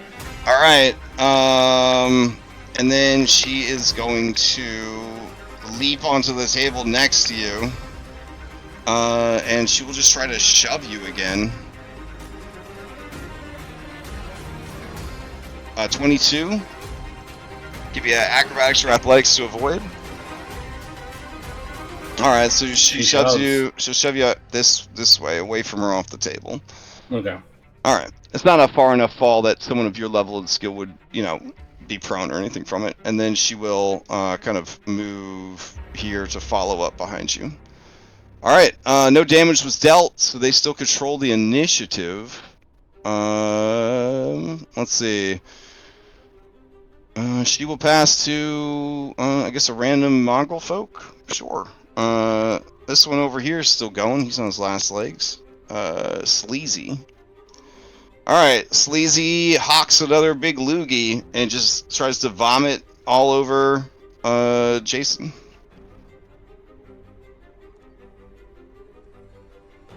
Alright, Jason's got to make that con save. Ah, he does. Scoring another boon. Scoring the lucky. Nice. And I should play people's characters for them more often. I played Cadenix's dude last Saturday. I did just non-stop crits. Every round. Pathfinder crits. It was bananas. Wild magic surges, they were always good. It was crazy. You gotta do that on your characters. Yes, of course. You and me, Dom, we're gonna be good on our characters soon. This is our year. We're gonna get there. Let's see. The DM curse won't take us much longer. Alright, Icy is up. Icy is going to... Oh, Icy went last round, okay. Icy's gonna struggle to his feet. And then, Robin. Icy Mongrel is going to... Alright, it's gonna... Yes, it's gonna attack you with Primal Savagery. You see that its, crab pincer arm, is dripping acid. Here we go. I mean, it crit hits. Alright. Good for you, little buddy. It's just like the dossier that you got. The only threat they have to you is getting a crit. Injury. Alright, here's a potential injury. Injured back. Damn. So this thing scurries up from the ground, its claw begins dripping acid, and 15 acid damage right in the lower back. Alright.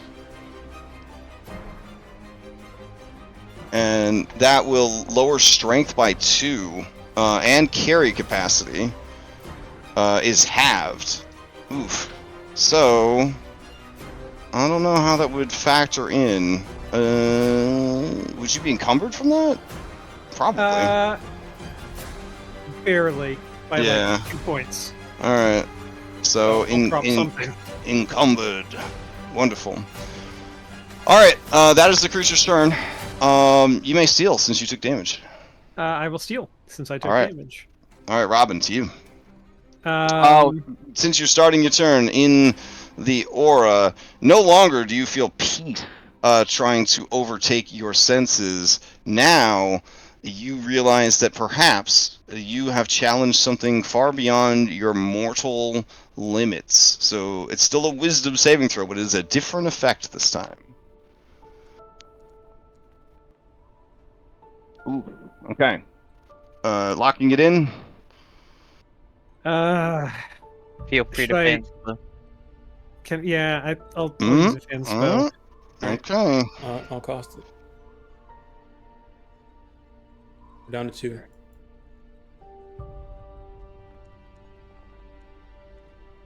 Okay.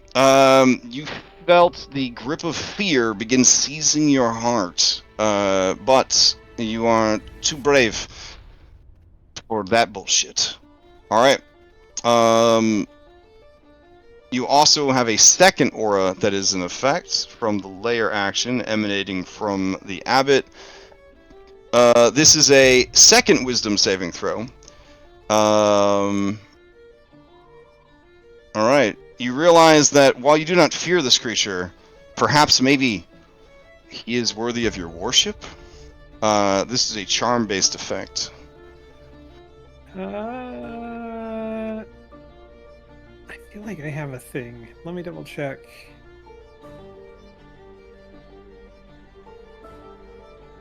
No, it doesn't cover charm. Okay.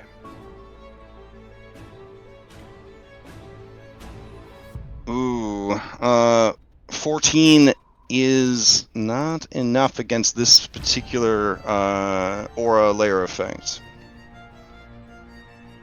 Dot. Can I use my Faxpiration?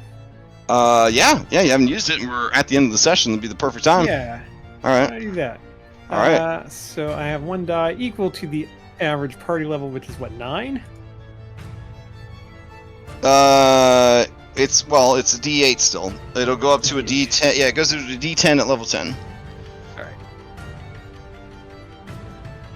So. Oh yeah. So with that, you resist the urge to betray everything you value and devote yourself entirely to the Abbot, his mission, his vision, and his survival. Yeah. Yeah. I mean, he just killed my unicorn friend. I mean. Yeah, fair. You know, magic's weird though. All right. So what are you gonna do? You have vicious mockery, so your first attack will be at disadvantage. Yeah. It's coming at him with the silver great axe. All right. And that will not hit. I'm sure that's going to miss. I'll do my second attack. All right. Oof. All right. Also missing. Goodness. Okay. Let's see.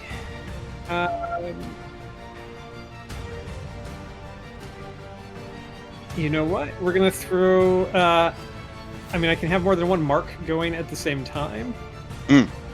I mean, because the grasp and the mark are different things, so I will go ahead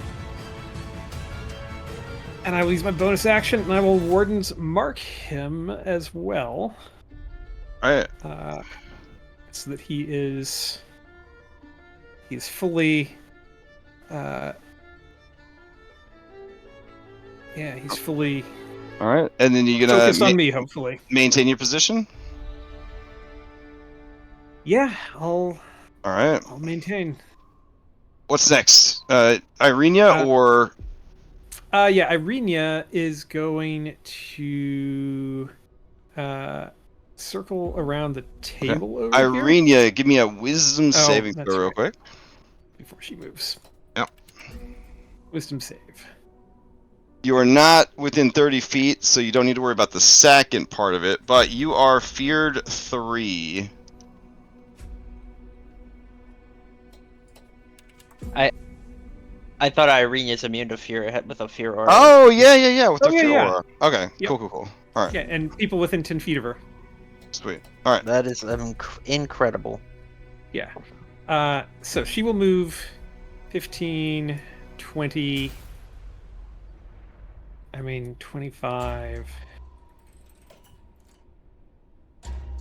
30. And she's trying to stay out of Basilka's reach. She's going to come over here, and she is going to lay on hands. Father Radislav. Okay. And give him back. Let's see. You can restore a total up to 25. I'll give you 15 for now, Father Radislav. Keep some of those just in case. All right. Sounds good.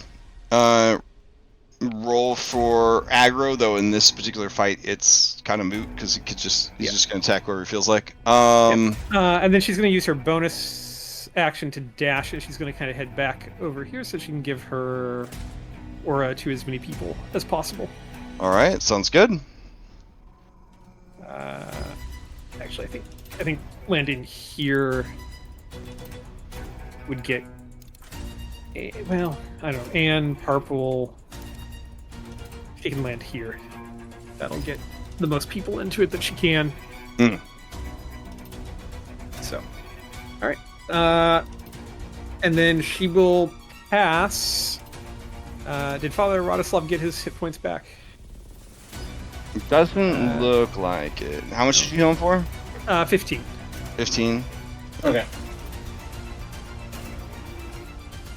She'll pass over to Anne, I guess, and Anne and Purple. Okay. As you go to pass to Anne and Purple, the Abbot will go ahead and use. I believe this is his first Paragon this round. Yep. Okay. All right. Yeah, he is just going to like point blank, kind of like put his hand like hovering above Robin, but like not actually touching her, and he's just gonna fire off a radiant flame. All right. Save. Dexterity save. Ooh, yeah, 16 is not going to be enough. That's going to be 26 points of radiant damage.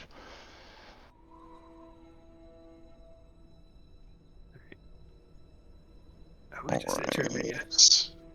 And then it's going to be Anne's turn, and then we'll stop right there. Reaction back. Alright. Oof. Okay. So, let me put in some notes in here. Okay. Round 2, Abbott just used one of 4 Paragon to blast Robin. Okay. Unicorn dead. Now difficult terrain. Play begins with Anne. Alright, anything else I should note here? Does that sound like we got everything important? And failed the first saving throw about I can't do harmful things right now. Oh, right. Well, that no. That aura's donezo, so you do a fresh roll. Okay. So, yeah, but we're stopping for the week, and yeah, we'll pick it up with you. So I'll add Anne must make 2 aura saves. Fear and charm. Alright, there we go. Oof. Okay, well you don't need to worry about fear, because you're in Irina's aura, so you would just skip right to charm, but we'll settle that all next week. Charm, oof, that's Alright. Not bad. You guys, none of the main characters died. You guys kept Darby's characters alive, so that's good. Alright, I'll bring you guys back to your dashboard for now. We bought him a cool sword slash. Yeah, BD sword set thing. Yeah, club sword, training sword. There we go. Whew. Okay. That's good. You guys pretty much got it. He's already bloodied. This fight's gonna be over before you know it. Excellent. Okay. See, there was all this build-up, and everybody was so nervous, and you guys are just knocking it out. No sweat. It's great. Sweet. So next week we will return. Watch you guys just completely trounce this dude. Free Krezk from his evil, and I mean, seems like a pretty fated encounter. Seems like a pretty a big milestone, you might say, in your career. To kill an angel. I don't know. Could be a lot of bennies here. Could be a lot of bennies. So while you are thinking about all that this week, does anybody have any announcements before we adjourn? Next Tuesday, 9 a.m. Eastern Time, my Kickstarter is launching for Born from Ice Stone Age roleplaying. Nice. So, yeah, you can find out all the details and get over to the Kickstarter page and stuff from the website bornfromIceRPG.com. It's pretty cool. You can ask Crash or some of the other guys about it. They've played some. So, yeah, launching next Tuesday, March 5. All right. Good luck with that. Any other announcements before we adjourn? Next Tuesday, also is Cyberpunk continues. They're getting really close. I keep saying this, but like they're so close. Like, you know, they also like to take their time too. So we'll see. Maybe it's next session. Maybe it's the session after that. But they're getting really close. I think they're trying to get to 60 episodes. I see. I've been there. I know those feels. Oh, if you have time, there was a request for vodcast topic tomorrow. It is hooks to get the party to become more cohesive and reasons for them to stay together despite differences and focus on the goals of the adventure. Yeah, that's a big ask right there. That feels like a 9-week course that you could teach at a community college. But sure, 1 hour, we'll knock it out. No problem. Knock it out. Yeah. All right. Cool. All right. With that, we are adjourned. Hope everybody has a great weekend, and we'll continue this next week. Oh, and you guys got a bumper sticker, right? Because you went to the Abbey, so I'll get you the bumper sticker. Also, one more announcement. Tomorrow is the last day. No, today. I guess today is the last day. Yeah. You got 30 minutes left to apply for Strength of Thousands. 21 minutes. Yeah, 21 minutes. Yeah, oh, man. Yeah, if you haven't signed up yet, haven't put in an application yet, you got 21 minutes. This is a real nice one. Look at that. Oh, that is a nice one. Yeah. It feels like something you would have picked up in an actual gift shop, you know, touring like European castles or some shit. So. All right. Sweet. Whew. Okay. And what you're saying is the real victory was the postcards we got along the way?